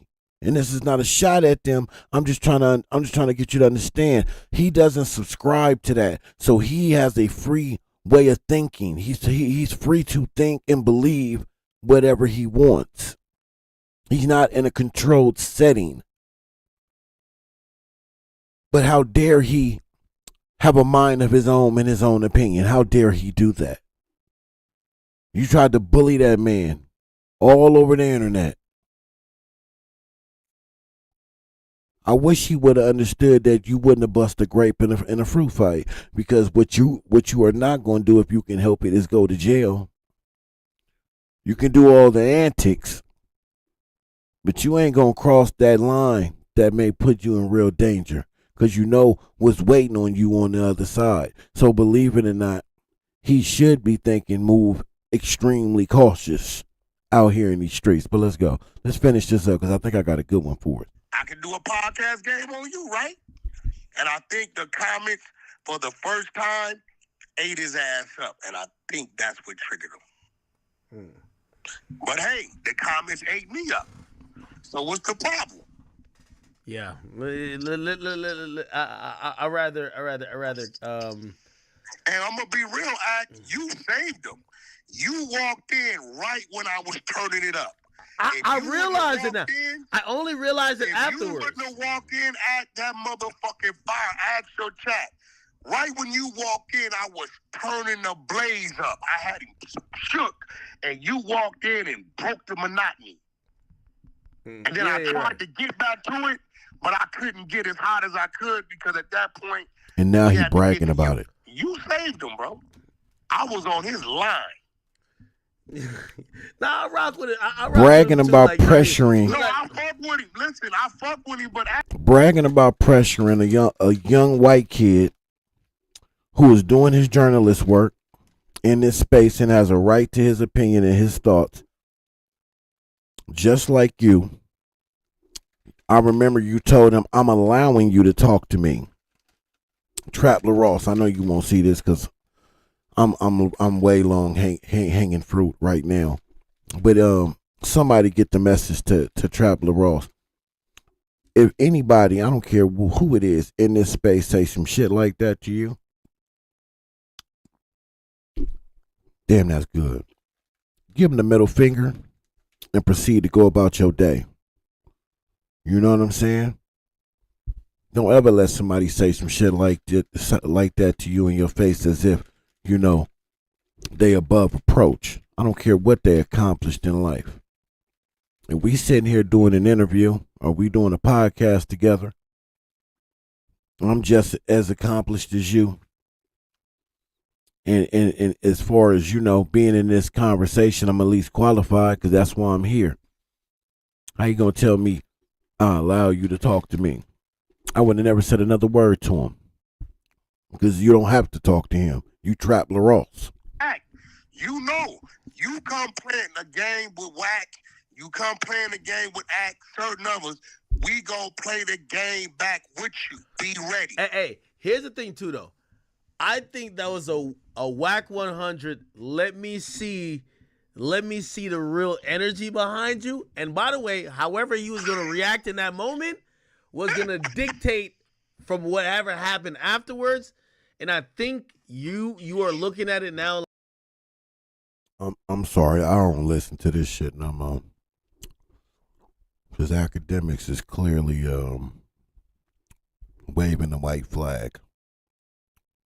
So I guess he got whatever he had on his chest off his chest. Let's go to this video right here. I like this guy. He does. I was just telling my team, I want us to move more like that. If you just dropped it. It's called and I want to wake up someday. We're going to get right to it right away. Adam 22 pressed on fearing academics, clout chasing, Joe Budden, no jumper building, and losing staff. So a host of things in this description and video. Adam 22 pressed on fearing academics. Interesting. Clout chasing, definitely. Joe Budden, no jumper building, and losing his staff. I guess he's lost a couple of staff members. I want to wake up how they didn't do the Adam and Wack show last week, and if I'm not mistaken, they're not doing it together this week. Although Wack is doing it, I didn't hear why specifically why that's going on. Like I didn't hear if they explain what the reason of that is, but I do find that extremely odd, in the fact that I don't see a lot of people really talking about that. And really, explaining why is that? Why wasn't Adam on the live last week, on the Adam and Wack show last week? And why isn't he going to be on the Adam and Wack show this week? I think that is extremely interesting. Is it because he's on vacation or something? Because last I checked, Wack said that him and Adam have a contract where they have to do so many shows together. Adam allegedly is on a week vacation out of nowhere. Yeah, ain't that interesting? Man, could it be that he's going to be a witness to Brick Baby and possibly Wack 100? Because usually you see how they did with the third party cooperation, right? With my man Cuffy, man, Free Cuffy. As soon as Big Meech gave what's her name? What's the sister name? That's the informant. Tammy Cowens. As soon as Meech gave her the green light to go ahead and do the third party cooperation, as soon as that was inactive, he had to cut off all communication with Cuffy. He had to cut off all communication with Cuffy. And Cuffy said he kept sending them certified mail. He kept having people call him and nobody would ever pick up. He never heard from Meech again since the last time that he had the conversation with Tammy Cowens. After that, never heard from them ever again. So if he's on vacation for a week, that was last week, he missed the show. So maybe it's an extended week, so he won't be on this show. So I guess we got to wait to the third week to see if there will be an excuse, or will they be sitting across from one another. If they do not sit across from one another, this is about to be interesting. They didn't want Quack to get to Adam, asking all kinds. Yeah, Adam Graham Mason is going to be the star witness. Hey, man, ask a question about IBM dudes. Do they move as one? Because from what Hoodlum was saying, Wack was in one of the guy's ear talking about another judge. Yeah, that's what I heard, man. They supposed to be moving as a unit, but you know, Wack 100 has a lot of fake influence. He'll dangle a fake carrot in your face and how you thinking he gonna change the world. I'll give you a few dollars because you really need it, and now you feel like you owe him your allegiance. So, you know, a lot of people, man, especially the younger generation. I was young. I used to be influenced, you know, so I understand it. That's why I can speak on it. But the younger generation are easily influenced. And, you know, we just have the wrong people influencing them. You know, and Wack probably be working his magic on these young brothers, man, and these young sisters with the BS. You know, so he causing friction amongst the team. That's what I do know that IBM Hoodlum told me, that he's causing friction amongst the team. You know? So that's just one of those 48 laws of power tactics. If you read it, you know what I'm talking about. It's just one of them tactics that you use. Wack still selling. Yep, he's selling them dreams, them Congo dreams. I'm gonna give me a box of them diapers too, man, because they're gonna be worth a lot when they arrest that man and indict him. I swear, I think I'm gonna give me a box and never open it, never touch it, do nothing, and just put it away. It's gonna be worth something in the next 5-10 years. Damn, I shouldn't have gave up the sauce like that. I shouldn't have gave up the sauce. Now that niggas shit about to go Scott. No, ain't nobody listening to us. No, it ain't. But yeah, y'all should get y'all a box of them diapers and don't open them, put them up. 5-10 years when you get arrested and the whole shit play out, I bet you they gonna be worth something. I bet you. Anyway, we gonna get to the video, man. Adam 22 pressed on fearing academics, cloud chasing, Joe Budden, no jumper building, and losing his style. Let's go. You have a problem with me? Come talk to me. Don't go on the stream and say, "Oh, I think Adam kind of." I don't think you need. You a buster. You do When that the hot same seat was thing. on him, he was like, you know what? I'm starting to feel like I don't want to do none of these shows no We more. didn't create none of that. Create no drama. We didn't. That was probably the breaking point right there. It's kind of like it was almost planned. Last night, there was a bunch of people saying, "Oh, AD said this and that about you on stream," and If you wrong, I'm gonna tell you you wrong. If I'm wrong, tell me I'm wrong. You know, communication and common sense, it didn't play a big part in this shit. People tend to call you a clout chaser. What's your definition of a clout chaser? well, we're all cloud chasers. I do interviews all the time where there's some big viral thing that I could easily ask somebody, and I just don't do it because I think it would be in bad taste. Good content is dangerous. Either you don't like academics or academics don't like you. I feel like it's just kind of trolling and fucking around, whatever. There's been very few things in recent memory that I've really been like bothered that he's said, you know? What's your true feelings on academics? Your true feelings? So let me ask you now, and don't out when I ask it. Show me the tweet. I want to see the tweet. I think you have a fear of academics for some strange reason. So you're telling me that if someone has disrespected me, I should never be able to get past it? No.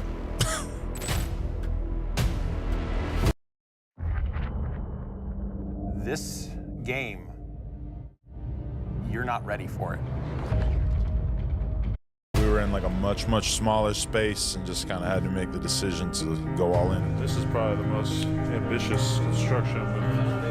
It didn't seem like it was something that could potentially hurt the business. There's something that I've been hiding from you guys. That picture was great, but unfortunately, no jumper is going broke. That was our last big hurrah. That's a fact.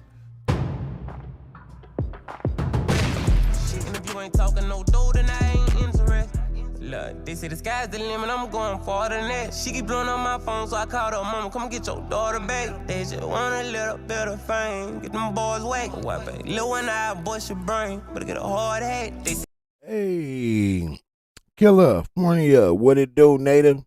D13, we in the building. District 13 is in the building, man. The family is here, man. It's a family affair. You hear me? We running the content, though, man. Salute to you, bro. I appreciate you pulling up, man. That's family right there. District 13, we are definitely in the building. Stand on the media. Let's go. say the sky's the limit, I'm going farther. They can try to, but can't kill me. I'm immortal. I just bought a nigga life as and did a side come with that order. You lazy, the reason you broke, you don't know how to hustle. Don't try me, they know I'm a stress on. Red rum, red dot. Hit the block when 12 come. Know I'm thugging to the fullest, asking for a bullet, cause he never felt one. Stick him to the wall, this a nail gun. Riding with my dog trying to nail something. Yeah. I said that on you when he got your partner too. Yo, welcome to It's Up There Podcast. I am your active and attractive host for another episode of the fastest growing podcast on the market right now. You know the vibration is high on this side. I talk to everybody in the culture that has a voice. I'm instrumental in understanding the ingredients, right? So what I'm doing right now today is I pulled up on somebody that has built themselves a well-oiled machine. Adam 22, what's going on, my brother? Hey, living, my guy. Chilling, man. Just chilling, brother. I appreciate you having me in the compound. It's a beautiful spot. Yeah, I appreciate it. We only been in here maybe like 2-3 months at this point. We were in like a much smaller space and just kind of had to make the decision to go all in and buy this shit. So that was probably the biggest purchase I ever made in my life. And it seems like it's paying off. You know, we're like a lot more productive in here, a lot more room for all the employees to be able to work, be able to record, 3-4 pieces of content at the same time. So it's definitely helping us get going to the next level. Right. How smaller was the spot before here in comparison? Spot before was probably about like this wall to that wall. Seriously? I mean, maybe a little bigger, but it wasn't like, it was much smaller. It was like 2 small-ass rooms. But we've had 5 spots over the years. Started in the back of a bike shop. Then we moved to the back of a slightly bigger bike shop. Then we got a separate space on Santa Monica Boulevard. And then we got like another spot in the valley. And then this is my man, 50 grand. That's rock steady in the building, man. That's the guy I was telling y'all about yesterday, man. Hey, I appreciate you, bro. Real talk, man. That caught me off guard, man. But I definitely appreciate it, man. I really do. That hit home, man. I appreciate you. Real talk. That's my guy, rock steady in the building. Looking at this, I'm thinking this may be an older interview he must have did. I'm assuming. But he just dropped it. So I guess he's gonna show us whatever he covered back then when he first did this to what we got, where we at today with Adam 22 and No Jumper. But I love this brother channel right here, man. He do really good content. He very detailed. He stand on truth. You can tell he can't be bought. So this is gonna be interesting. I'm ready to hear this one. Let's rock. our new one that we realistically probably will be at for like at least 4 or 5 years or something like that. Right. I mean, it's a large investment. Is it hard running this around here? Hard. I mean, kinda. I have a lot of people on the team at this point, which I really think is like pretty much the most important thing if you're going to try to build something that's bigger than just you making content, is that you got to start building your team. Like literally the first $1,000 you start making a month from your content, you should be thinking, how can I spend I spend that $1,000 to make my job easier and make my time better spent? Right. You know what I'm saying? Right. Because time is so important, especially dealing with this. You need time to research. You need time to develop skill and style. Yeah. Right. Because interviewing just ain't, and that's one thing about you. Right. And of course, I know the coaches here, they said, Loon, I want you to talk to them about a number of things, and we're going to talk about all of those things. But you're a guy who, when I see you interview, I can appreciate the style, right? It's not, some people don't understand it, right? We'll get to the drill shit later, but I'm saying just far as pure D interview style. I say this dude knows what he's doing, right? Now, I have agreed with that. I do like his style also. I do like Adams,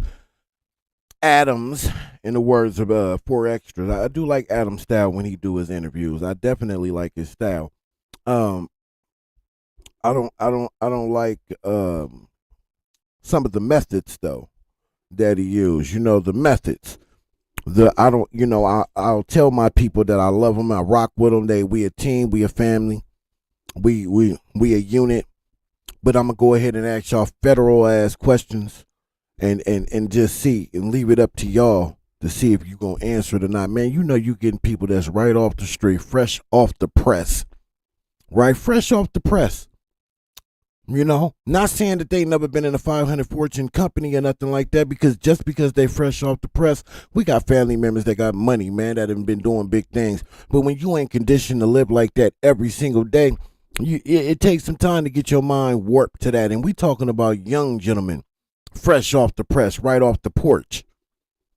Do you bring them into a setting like that and make it feel real homey, right? They make it look and feel real homey. Weed blowing, liquor on the table, girls in the building, graffiti on the wall. They feeling real comfortable like they in the stew. But meanwhile, this is a professional business, streaming to millions and millions of people. And somebody's going to snatch it, and then they're going to play it, and then that's going to go to their people, and it's going to travel. And then, since you are a large platform that focuses on West Coast media and hip hop, but you rarely do anything about hip hop, but that's what your platform is supposed to be. And then you bring people from the streets on it, of 100% that the federales is going to be paying attention in the local authorities. So knowing all that, why would you even ask them the question to put them in a position where they can slip up? It's insane to me. It's insane. Yeah, they should know better, but sometimes they don't know better. Not yet. Instead of putting them in a compromising position because they don't know better, why don't you teach them so they can do better? How about that? If you cared about them, you would teach them. Because I know if your daughter wanted to stick her hand on that stove, you're going to stop her from doing it 10 out of 10 times. But because they're not your bloodline, they not something that came directly from you, you don't look at them like that. I get it. Then stop telling them that you do. Stop making them feel like you do. Let them know what's up from the gate. Stop playing in our face. Stop peeing on us and telling us it's rain. But let's rock. Right. You pause. You just your style. How did you develop that? Check this out. I'm going to show you how I afforded this car. Okay, you ready? All right, $118. I'm not ready, man. I honestly think that it's just from experience of watching shitloads of other podcasts and also just being like a really relentless critic, in the sense that, that's pretty much how I've been my whole life. I'll be listening to a rapper and they could be one of the greatest rappers of all time, and I'll still be thinking this song sucks. I don't like how they said this bar right here. I don't like, I hate this intro. I hate the fact that this album's too long. I've always been that person where I just have always just been like a relentless critic of myself and others. And still to this day, I'll be listening to a Joe Rogan podcast and I'll find myself thinking, this sucks, like a random part of it. And I might think the whole thing is dope, but I'll be like, this 10, 15 minutes right here, you should have done this. I don't like this. He should have done this. He should have done that. Now, do I have any business telling one of the most successful podcasters of all time how to do their job? No, not really. But I do that same shit to myself, where before I sit down with somebody, the question is not like, what can we talk about? Because realistically, me and you could have a good conversation about all our favorite fast food spots. Exactly. But who the f- are we specialized in talking about that? No, we're not. It's just like it would be okay, but and somebody who's a diehard fan of you or a diehard fan of me might fuck with it. But realistically, it's like the most. I try to get to the root of what is the most important thing. What's the most interesting thing? And sometimes people would be shocked because I'll leave out something that's like kind of a big deal about an artist. But it's like, bro, if I don't think it's interesting, or if I think that the video that Vlad already did talking about it is already like, I'm not going to do a better job talking about it or whatever, it's like, to me, it's like, let's keep it interesting. And that's like that OJ one that we were just talking about, Juice Man. It's like, I felt like I've seen him do a bunch of interviews, but I felt like I hit on a bunch of different things that he got very passionate about that really kind of gave that interview like a different feel. And I see it in the comments, and I see the comments being like, oh man, like, I ain't watched a good No Jumper interview in a month, 2 months, but this is the one. This is one of the best. Like, I'm so addicted to that feeling. Me too. Of just wanting people to have a great experience watching my shit that I want to live up to that. So that's why I can't help but read the comments and read the chat and just take it in. Me too. And you know where it went wrong? I think it went wrong because. So I read my comments too, and the ones who give me constructive criticism, I look at it as such, and I'll take a couple of pointers that they gave me, and I'll try to apply that to what I'm doing. But the core and the foundation of what my channel is built on has to stay intact forever, right? I will never pivot from that. The core of it, the foundation that is built on, what we stand for, the purpose of why I do what I do, and why I'm in this space. And I'm not going to change that to appease one person. I understand that everybody's not gonna like what I do and how I rock it and what I say. I'm at peace with that. If I don't get the crazy, outrageous numbers because I don't have a lot of the effery, well, I can cuss now, the fuckery, and the BS and the misleading and the demeaning, then so be it. You know, that just means I have to get a lot more creative in the lane that I'm comfortable in the lane that my channel is built on to make that happen. But I'm never going to sell my soul or bend the knee to compete in that manner. Because before you know it, shit is out of control. And then you can't reel it back. And I think that's what happened with No Jumper. I think he started with good intentions. I believe he started with good intentions. But he wanted to compete with the Joneses. And he seen that the more negative he was, the more negative he became, the more viewers and commenters he would get, and he got addicted to that. And he forgot who he was when he started, what it was all about. Trying to compete with the Joneses. If you understand what I'm saying. See, that's the thing that I worry about. That's one of the things that I worry about. You know, that's why it's important for me that my content speak for itself. It's not about me. Forget me. Yeah, I say what I say, but it's about the content. Because that head, boy, that head get big, and then before you know it, you in situations like this where you had a good thing, and you got to slip through your fingers because you lost your way.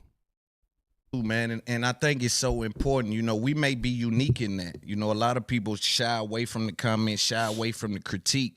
For me, I understand that that's the only way we get to the next level, especially for me on myself, right? And with that OJ the Juice Man interview, it was interesting because what I also think lends itself to great content is people wanting to come to the platform. And it was clear that he had a certain level of respect for what it is that you've done. Right. And so that always shines bright in the interview as well.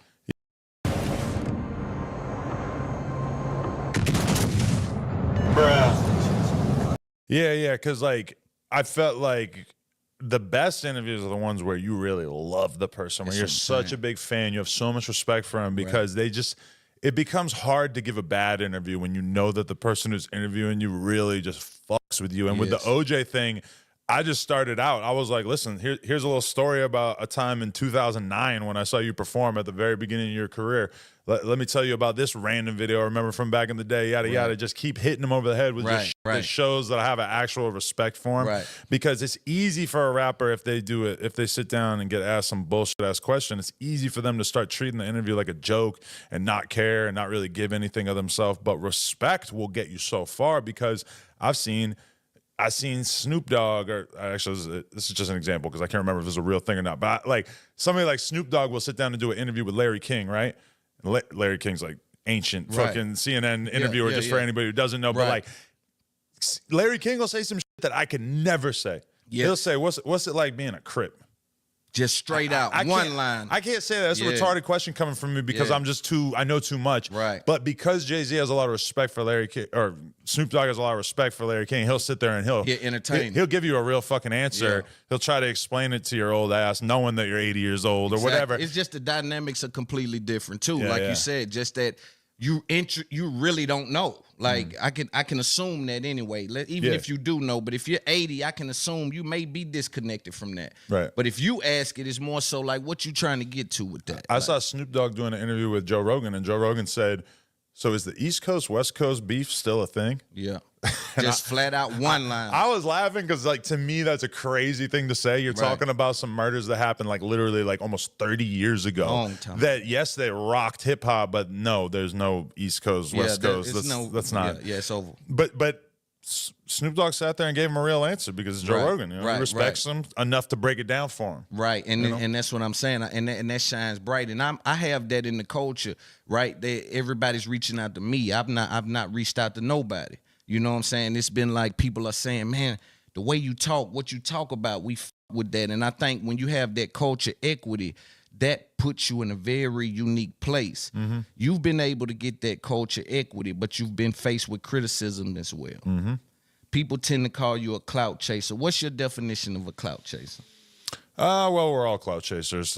Spoiler alert for everybody out there is that if you're making online content, I mean, even the best content creators, when you look at somebody like I have huge amounts of respect for Drink Champs, but are they clout chasing when they have Kanye on, knowing that he's kind of in this crazy part of his life or that he's likely to say something crazy on camera? I mean, you could kind of frame that in a way and say, well, look, Nori was just running after the views, running after the money, running after the whatever. And I mean, there's a little bit of truth to that, you know, in the same way that, you know, if somebody's popping off, going super viral, and I managed to get an interview with them at the right time, sure. But then also I interview people who are nobodies, and sometimes they will get hundreds of thousands or millions of views because I have a fucking viewpoint that allows me to see value in people that other people don't see. But what you're saying? With the clout chasing thing, or with the interview aspect of that, right? When you say from an interview perspective, when I deal with you or deal with what's been said about you, they more so, I think, come from a titling or a question perspective on you, right? It's not necessarily that the whole interview is a clout chase move, right? But there's times in which you'll title these things or maybe ask these questions that people view as clout chasing. But I want to know your definition of clout chasing before we have a conversation even about why they consider that to be the case, to even know if you frame it that way. I mean, clout chasing, is like, just if I had to define it, it would just be like basically relentlessly seeking clout and attention by any means possible. And I've seen this play out in all kinds of nasty ways where, you know, I've seen grown-ass men like basically just like following like little kid rappers around to just try to like get some kind of clout off them. And that was like a big criticism that got thrown at me when people saw me go on tour with Lil Pump. They're like, oh, look at you hanging out with these like 16, 17, 18-year-old kids, yada, yada. I'm like, oh, that's a decent criticism. But that was clout chasing, would you say? True, but also like, okay, to me, clout chasing, my life would be more of a clout chasing thing if I were to go to the club every night and just be trying to talk to all these rich, famous people, yada, yada, and like trying to, you know, really like be up in the mix and stuff. To me, my life would be more about like clout chasing if every interview we did was only with somebody who was like viral as fuck at that moment, when in reality, I mean, we do interviews with people who all the time who are at the beginning of their career, the middle of their career, the end of their career, you know, like, I mean, I don't really like feel like we are clout chasers. I don't think that's like a very good term to use to describe us, even though it does happen, you know, for sure. I won't say that you're a clout chaser, right? That's I would say that's a reach, because again, I did speak to the value of your interviewing style. So I couldn't just call you a clout chaser, because that would mean I would get nothing else out of it. I'm gonna keep it real. Though. This ain't what I thought it was gonna be, man. I don't want to hear this. I ain't gonna lie. I don't know about y'all, but yeah, I don't want to hear this, because none of this right now is who this dude is today. I'm not sure why my man ran with this content, but yeah, I'm not. I just ran across something though. Yeah. So this is Al Prophet. He just dropped this. Loose Cannon father is on death row for a double hot one. Yeah, this is up my speed. This is something more current. We can get a glimpse into why Loose Cannon may be the way he is. You know what I'm saying? Fruit don't fall too far from that tree. All that good stuff. Let's go. You'll be happy to know that now that I'm clean and sober, the assisted living facility has given me these Meta Ray-Bans as a reward. Okay. So I am recording you while you watch me. Okay. Think about that. That's deep. But anyway, that's deep as the sirens go past, I want you to think about they don't have sound control on the Ray-Bans, huh? That while you're playing with Loose Cannon's name, you better be careful, because he comes from a long line of dangerous people. His father is on death row right now. George Brett Williams is condemned. He has been condemned to die since 1992. He was So what, they stopped making crazy people when they made him? I'm just asking. Found guilty. So his case is actually also very important legally. It came back for resentencing in 2013 because, so if you know what voir dire is, that's during jury selection, the defense attorney, your defense attorney, or the prosecution, or your prosecution for all you government cooperators out there, can ask for jurors to be struck really for no reason. So, for example, if we find out a juror has a good reason to be struck, like, oh, you're related to the victim or something, then the judge will strike you. But they get a certain amount of each, the prosecution and the defense attorney gets a certain amount of people. They can just say, basically, I got a feeling that this juror can't be impartial. And in George Brett Williams, Loose Cannon's dad's case, there were 6 African-American women in the jury pool, or like the last at the end of the jury, when they were getting down to the final 12, and the prosecution struck 5 of them, got rid of all the black women, and so that was a grounds for his appeal. And in 2013, it was, well, his appeal of the death sentence. And back in 2013, that was Supreme Court. It went to the U.S. Supreme Court, who rejected it. So his Loose Cannon's dad's criminal case went to the Supreme Court. Now, what was that case? Well, oddly enough, you know, Loose Cannon's dad was on his big U shit. So in '92, he and some other guys were going to buy three bricks of them things, 3 of them things, them kilos. Them thing. And they went to a house somewhere on Spring Street in South Central Los Angeles. Spring Street is basically like, let's see, oh no, Spring runs north and south. So Spring runs out of downtown all the way deep into South Central. So somewhere on the east side, the bad side of South Central, Loose's father, George Brett Williams, went with a couple guys to purchase 3 kilos. And listen to this craziness. So earlier in the day, some guys testified that, the co-defendants testified, Loose's father tore up phone books to make the fake money, and they put it in a plastic bag. And oddly, you say, well, why would he tear up phone books? Oddly enough, I was watching a thing with a counterfeiter, and at some point before they changed the paper used in phone books, phone book paper worked perfectly for counterfeiting money. So, quick aside, but so he tears up the phone book paper and they make a fake bag of money. They meet in a gas station parking lot, but the guys don't want to do the deal. So Loose's father has them come over to this house that he was known for frequenting there on Spring Street.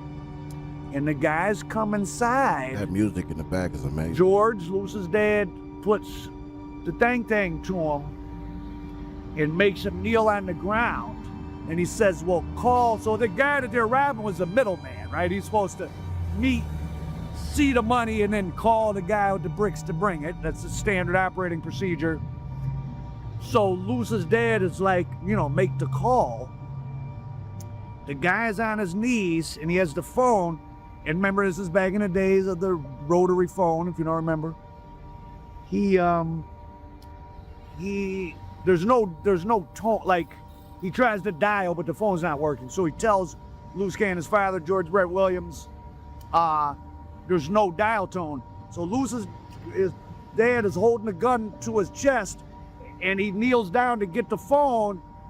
And according to everybody's testimony, because he had no reason he accidentally shoots him in the chest, kills him. Immediately he realizes, well, no point in leaving this other guy alive. So he goes and pops the other guy, and he tells the co-defendants, it was a mistake. I accidentally killed the man, so I shot the other guy too. So a pretty heinous crime.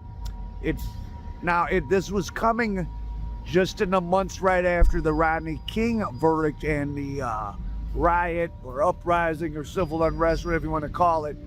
So it's a very charged atmosphere. So this was the defense of the prosecution for them removing 5 of the 6 black women from the jury was coming on the heels of the Rodney King case.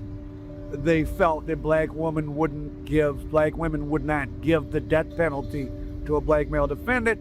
And in 2013, Supreme Court said, oh well. So that's an interesting side note. So his dad's case is, important legally. It actually made it to the Supreme Court. So Loose Cannon's father is also this behavior we see of Loose Cannon. He's still on the phone, probably making up stories about fighting Brick Baby, like just seeking of attention and notoriety. Even do you have a car? While something serious is going on. His bond was denied. They actually had handwritten notes in his detention hearing pointing out that, hey, this guy, what he's charged with is witness intimidation, extortion, going up to people. There's a video of him beating up Molly Mall on Sunset Strip. Loose Cannon is the poster child for, someone they feel is going to engage in witness intimidation. So he's not going to get let out probably ever. No, as far as pre-trial, no amount of surety. It's not that they're necessarily afraid he won't show up. They're afraid he'll do things. While he was committing the acts he's alleged to have committed in the United States versus Eugene Henley indictment, he had 2 orders of protection against him. Just like Brick Baby had orders of protection and was on some type of probation. So when you're committing crimes while under government supervision, the odds that they're going to let you out again or let you out while trial's pending are slim to none. His Hobbs Act violations carry 20 years. Loose Cannon has not been to prison. He's 44 years old. If you love binge watching and you hate being interrupted by ads, you need Pi. It's a free browser extension that blocks ads on your favorite. Kind of old to be getting in this type of trouble, which means, they're not lenient on middle-aged and older guys, because at this age, when you're doing this stuff, you're a real gangster. Like, this is what you do for a living if you're guilty. I'm not saying he's guilty. We don't know that yet. So the Hobbs Act stuff, I don't know why people are saying facing 15 years. He faces 20 years for the Hobbs Act. And if they hit him with armed career offender, which it sounds like they could, that's 15, possibly just to start. So using guns to impact interstate commerce, intimidating people. Big U, that phone call, or that, when he was driving and turned himself in, all that stuff he said is going to be used against him. That was witness intimidation. It's got nothing to do with Loose Cannon, but point being, man, you got to watch what you say. Losing them should really stop calling in. But, what's he going to do with himself? He is like an addict. He's been getting attention, and lots of it, every day for the last several years. For him to go cold turkey be hard. So those guys should be careful. But so I thought, you should know Loose Cannon comes from a serious line of people. And his father's, more things are interesting about him. So you've heard the phrase, rich rolling 60s. And you may have heard of these divisions, the Overhills. I've driven through the rolling 60s area several times. It's a very large area, and there's different types of neighborhoods within the area. There's definitely some blocks that are rough looking, unsafe, like part lines of apartment buildings and shady people looking at you like, you wouldn't feel necessarily like, hey, let's stop and roam around. And then there's lots of streets, solid middle class, and then there's part of it, the Overhills, which is blending into like Vista View or Ladera Heights, which are rich areas. Overhills is very upscale looking, especially by LA. Those are probably multi-million-dollar houses. That's where Brick Baby's mother lives as well. Loose Cannon's dad, so he's known as this infamous rat. Supposedly when you get brought into the Drew V, what it do, salute. Examples of people to not be like, I don't see in this, I didn't read every inch of the case. I don't know a guy that's on death row, though there's a moratorium on California executions. Like, they're not executing people, but he's listed as condemned, though. I don't see who and what he told on. I don't know. I'm sure someone will chime into the comments of this and say, but his dad supposedly was made into the Rolling 60s and the Athens Park Bloods, which is not too far away, but it's far enough away. They're not really next to each other. So I guess he was in two gangs at once, which is obviously a bad no-no, especially back then when Bloods and Crips were like beefing. But even now, how you going to be in two gangs, right? Especially a Blood and a Crip. Shows you what the mentality.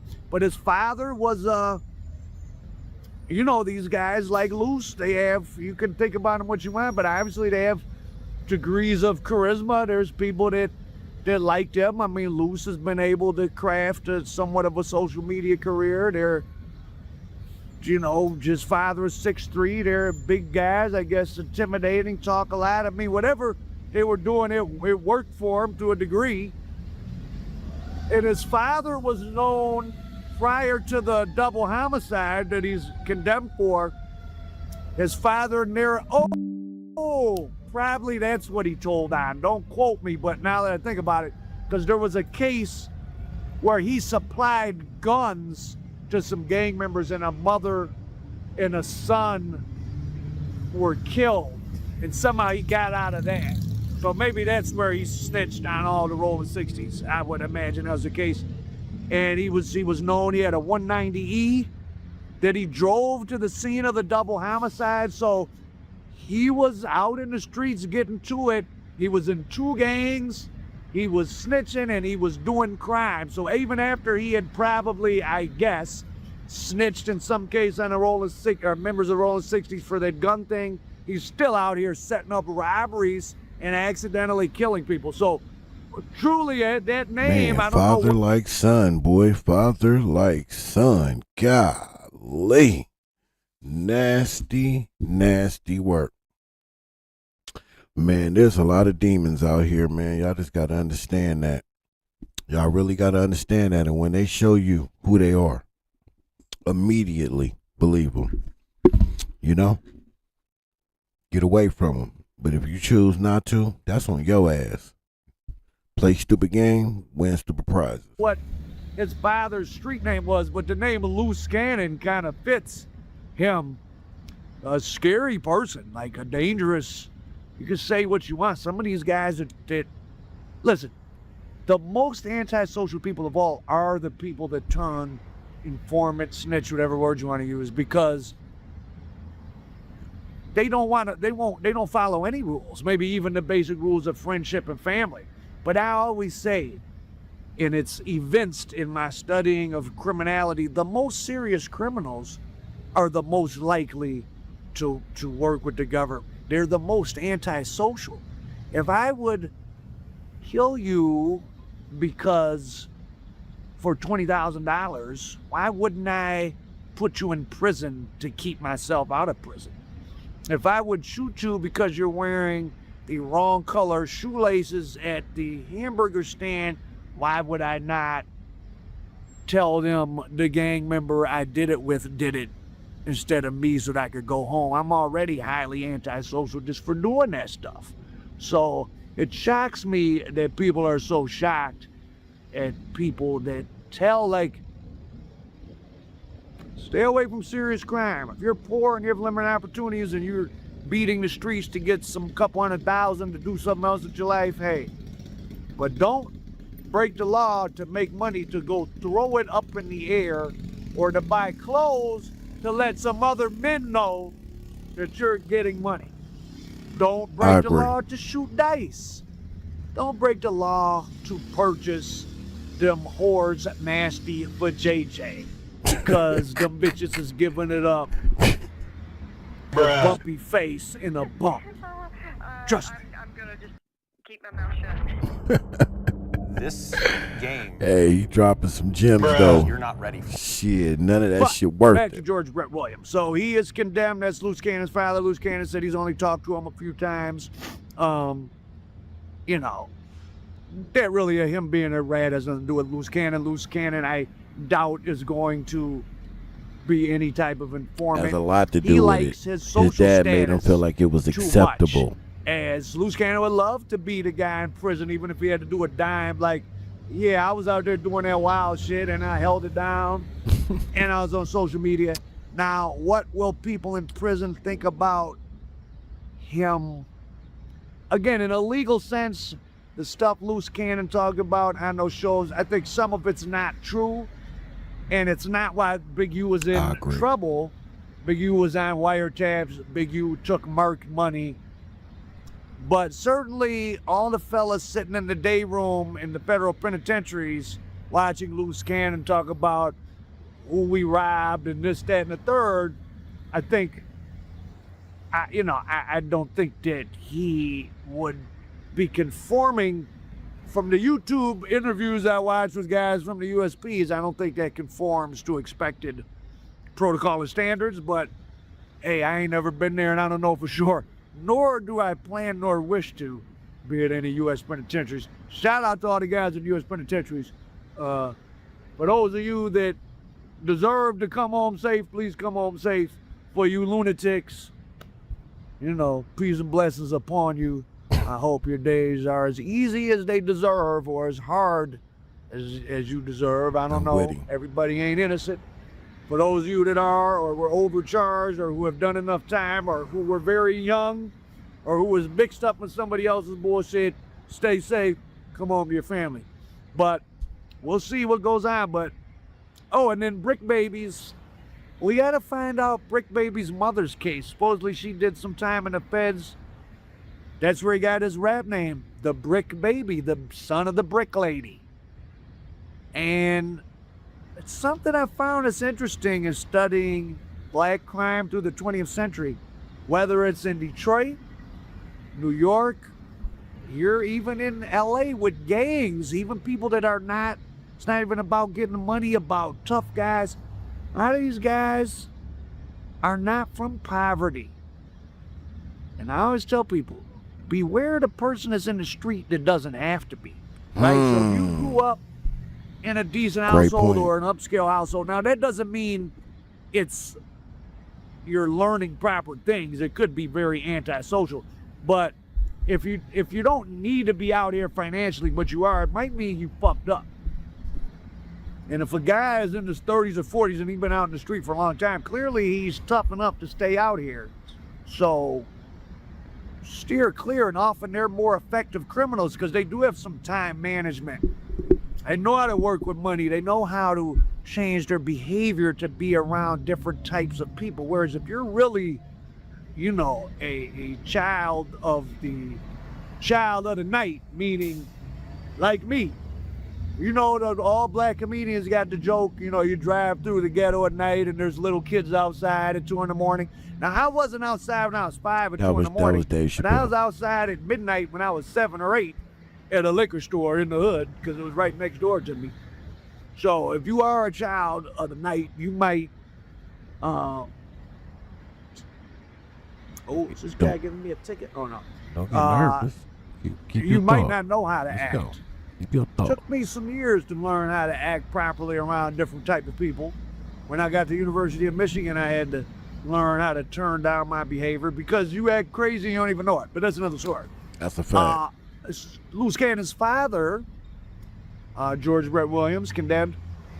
Yeah, he was looked just like adopted at the age Loose of looked 3. like his daddy a lot. The Athens Park Blood neighborhood, again, I don't know about all of it, but part of it has like mansions or small mansions. But that's the infamous gang. Athens Park and Miller gangsters are, I guess, tied in together. And that was the guy that started UBN, Omar Mac Ortiz. Supposedly he had relatives that were in the Miller gangster bloods, and that's what he brought to the East Coast.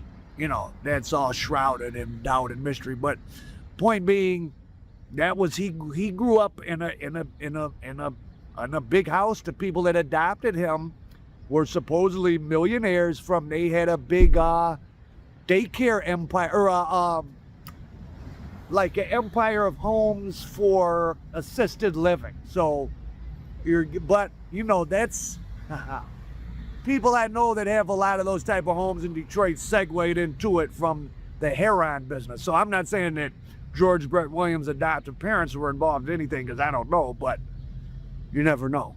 I will tell you that I heard Frank's father used to be a big stick-up man of all the big dope men in South Central. Just thought I'd throw that in there. So you never know what goes on in people's households and who's related to who, but Loose Cannon's dad grew up in a wealthy mansion, was a member of 2 gangs at once, and then killed 2 people in a robbery by accident. Or the first one by accident, and then he, with no hesitation, murked the other one. So Murked him. I guess the apple doesn't fall too far from the tree, That's what I as my said. mother's boyfriend used to say when my mother, who was crazy, would complain about her mother being crazy. Hey, salute to Al Prophet, though. That guy, funny. Salute to him. He was dropping some real gems in there, though. I agree with a lot of what he said. It is what it is, man. So I'm going to slide over here to Big Homie CC, here what Big Homie CC had to say about the Big U indictment. And this is a recent interview he just did. And depending on if anything else is out this morning, I think I'm a dip. I'm going to try to get off of here before noon, because this is morning hot topics, not morning and evening or afternoon hot topics. Plus, I ain't ate nothing. Monday.com It is my is the morning best also. AI for work. And here's why. Let me show you. I want to do a little more than just do content this morning, if I can. But let's Some get of the past this mind-blowing ad things first. thousands of Big Homie CC reacts to Big U, Loose Cannon, and Brick Baby getting in. What? He already did that. Man, why are we still reacting to that? Like, that's a foregone conclusion. Like, why are we not reacting to what had happened since then? I'm curious to see what he about to say. Hope it's something new. Let's go. All right, BH, Dugar. Dugar. How's it going? What's the word, Cam? How you feeling? We back at it. What's that word? I'm feeling good, man. How you guys feeling? Man, bro, we a little weary from fighting evil, but it's all good, man. It's all good. We working, we winning. The good guys is up one, Yeah. What about you, Dugar? He What's sent going me on a with you, little man? answer. It's been a minute. I feel incredible, Dugar. man. It's good to see you, man. Incredible. That's a very nice vernacular. We spilling Kool-Aid across the world. Man, that's what it is. Go the world. I thought we would just start with some of the biggest news right now going on, man. That's Big U being arrested, charged with a RICO, accused of a long list of crimes, extortion to murder to all types of charges, man. They got him looking at a long sentence. He's 58 years old. Damn. And it's definitely, a bad situation for him, man. What was your guys' thoughts when you seen it? Right. First and foremost, I don't ever want to see anybody, getting taken away from their family. But at the same time, the constant oppression from people in our community to our own community, it's gotten out of hand. I knew the fix was gonna be in as soon as I seen the guy on there blatantly incriminating him in several different crimes. And I was like, man, this is strange. It was almost like he was putting insurance on himself, because a lot of the stuff that he was implicating Big U on that podcast is in the actual paperwork. That's crazy work right there. That's crazy work right there. And I have been going back and forth with them dudes, and then on my birthday, they get swept up. And it's just like, damn, got to be more careful. So that when we ran into Loose and Wack at that convention center, you know the feds was in there surveilling that whole thing? Damn, I didn't know that. They was in there watching the whole time. He kept making comments about getting my mama on a podcast, and he was gonna be, you know, that the FBI was at my mama's job, trying to get her to call me so they can ask me questions. You know, I had to get in the wind because once people didn't know what was. Remember when Big U said that Wack said he was gonna take his contracts, and then the feds was going around pressuring people, telling them to not give him any money. They was out there intimidating people, threatening people. I don't know if Big Homie CC lying or not, but that's just interesting that he said that Wack said something about the man's mother, and then the feds go and put pressure on his mother to find out where he at and certain shit like that. I'm telling you, man, listen to what I believe 100% what he's saying, because it coincides with what Big U was saying. You know what I'm saying? And what a few other people have been saying. Once he speak on you or speak on your people, they get a visit. Going on, but I knew what was going on. Dugas knew what was going on. But when we had seen them, but when they informed us they was surveilling the whole time, that's crazy work. Shit ain't right, bro. You know what I'm saying? Like, but you know, Jay Prince said it. He said you got to watch him. You know, everybody he was going after was all mob bosses, all bosses. Facts. So, you know, it's a spooky, evil world we live in, bro. Facts. I just want people to pay attention more to what's really going on. Facts. And make sure you understand that you know what you're looking at. Here we go. Bingo. Like I keep saying, you know, some of this internet stuff is revenge of the nerds, bro. Grave. No bullshit. Revenge of the nerds, bro. They don't even know what they're looking at, understand what's going on. Leave that to us, though. We'll keep y'all informed. Shout out to the Goulans. What's up? This is Cam Capone. Salute to Cam Capone News for the clip, man. Please go show him some love if you haven't already. Cam does great work, by the way. That's a channel I just don't be shouting out because he big, you know, so I be forgetting. I try to reach out to the little ones. But yeah, salute to him, man. He always bring the content. So I think I'm gonna leave it there, man. This was a pretty, you know, chill morning. Wasn't a lot of content going on in these YouTube streets this morning, but you know, we did cover a few things, you know. It's not gonna always be the wild content, but we here. It was just good to be able to vibe with y'all and chop it up with y'all anyway. And if I can entertain y'all, man, in the process, man, I did my job, you know. Salute to everybody that pulled up, everybody that's still here, those that were here that left, man. Thank you for pulling up. The ones that's still here, man, thank you. I appreciate you. We're going to go ahead, man, and we're going to close, you know, on a good foot. Stop playing with me. Stop playing with me.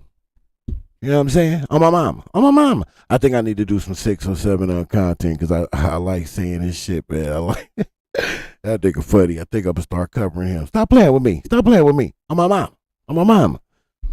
Niggas gay, man. Niggas gay, man. That's on the gang. Come on, gang. Stop playing with me, man. But yeah, man, nasty work, D-Twins. Nasty work, boy. Wack, boy, he is a nasty dude. Man, we got to be informed. We got to know what we looking at. We got to know what we dealing with. We have to understand it. If we don't understand it, it's okay. It doesn't hurt to reach out and seek that information, ask questions, whatever you need to do. We all don't see things. We especially the older we get, we miss things. That's okay. You know what I'm saying? The fact that you understand that you may not be seeing what you think you're seeing lets me know that you on point enough. You know what I'm saying? But you got to understand how to weave through the real and the fake, man. You like you'll see the characteristics, man, but it's something about somebody that you may just still like, so you overlook them characteristics. I'm telling you, before you know it, it's too late. You done got duped because, you know, you like the charisma or something, but the person's actions just don't reflect what they saying, man. It's not just about what we up here saying. Pay attention to how we do and how we're moving. how consistent? Is there a sudden change, a sudden pattern? I can't speak for other YouTubers in this space, but I always say it, as far as I hold me accountable, man. Some people do, and I respect it, and I appreciate it. Please hold me accountable. You know what I'm saying? Because I fall short. And I'm okay with that because I like to learn and do better, be better. You know what I'm saying? To be imperfect is to be perfect all the way. And you're beautiful. We black, we beautiful. Doesn't matter who you dating. Why you, well, the why could potentially be an issue, but all of that, man. Your relationship status, your money status, and where you at in life and all that, man. At the end of the day, man, we people, and we all we got.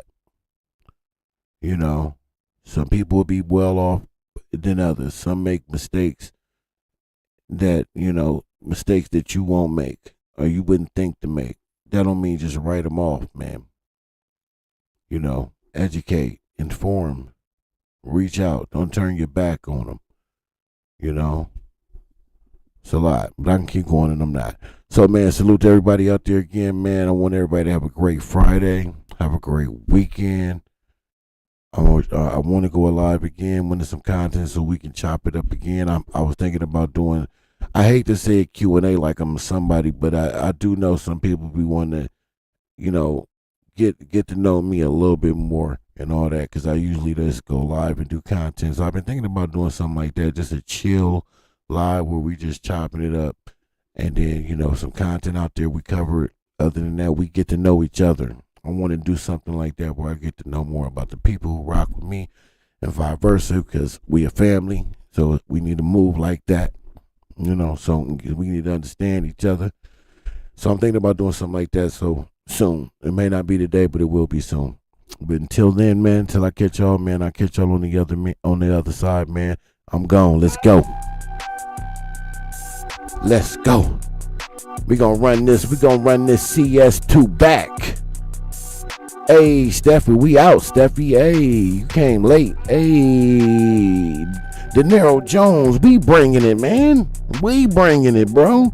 Me, you, Drew V, Savage, Astro, D Twins, Cameron, my man Rocksteady, the whole team. We bringing it. Man, I look at y'all comments like, oh, I forgot about that. Yeah, let's talk about that, nigga. It's a team over here, baby. It's no I in team. Pass the ball, Kobe. Pass the ball.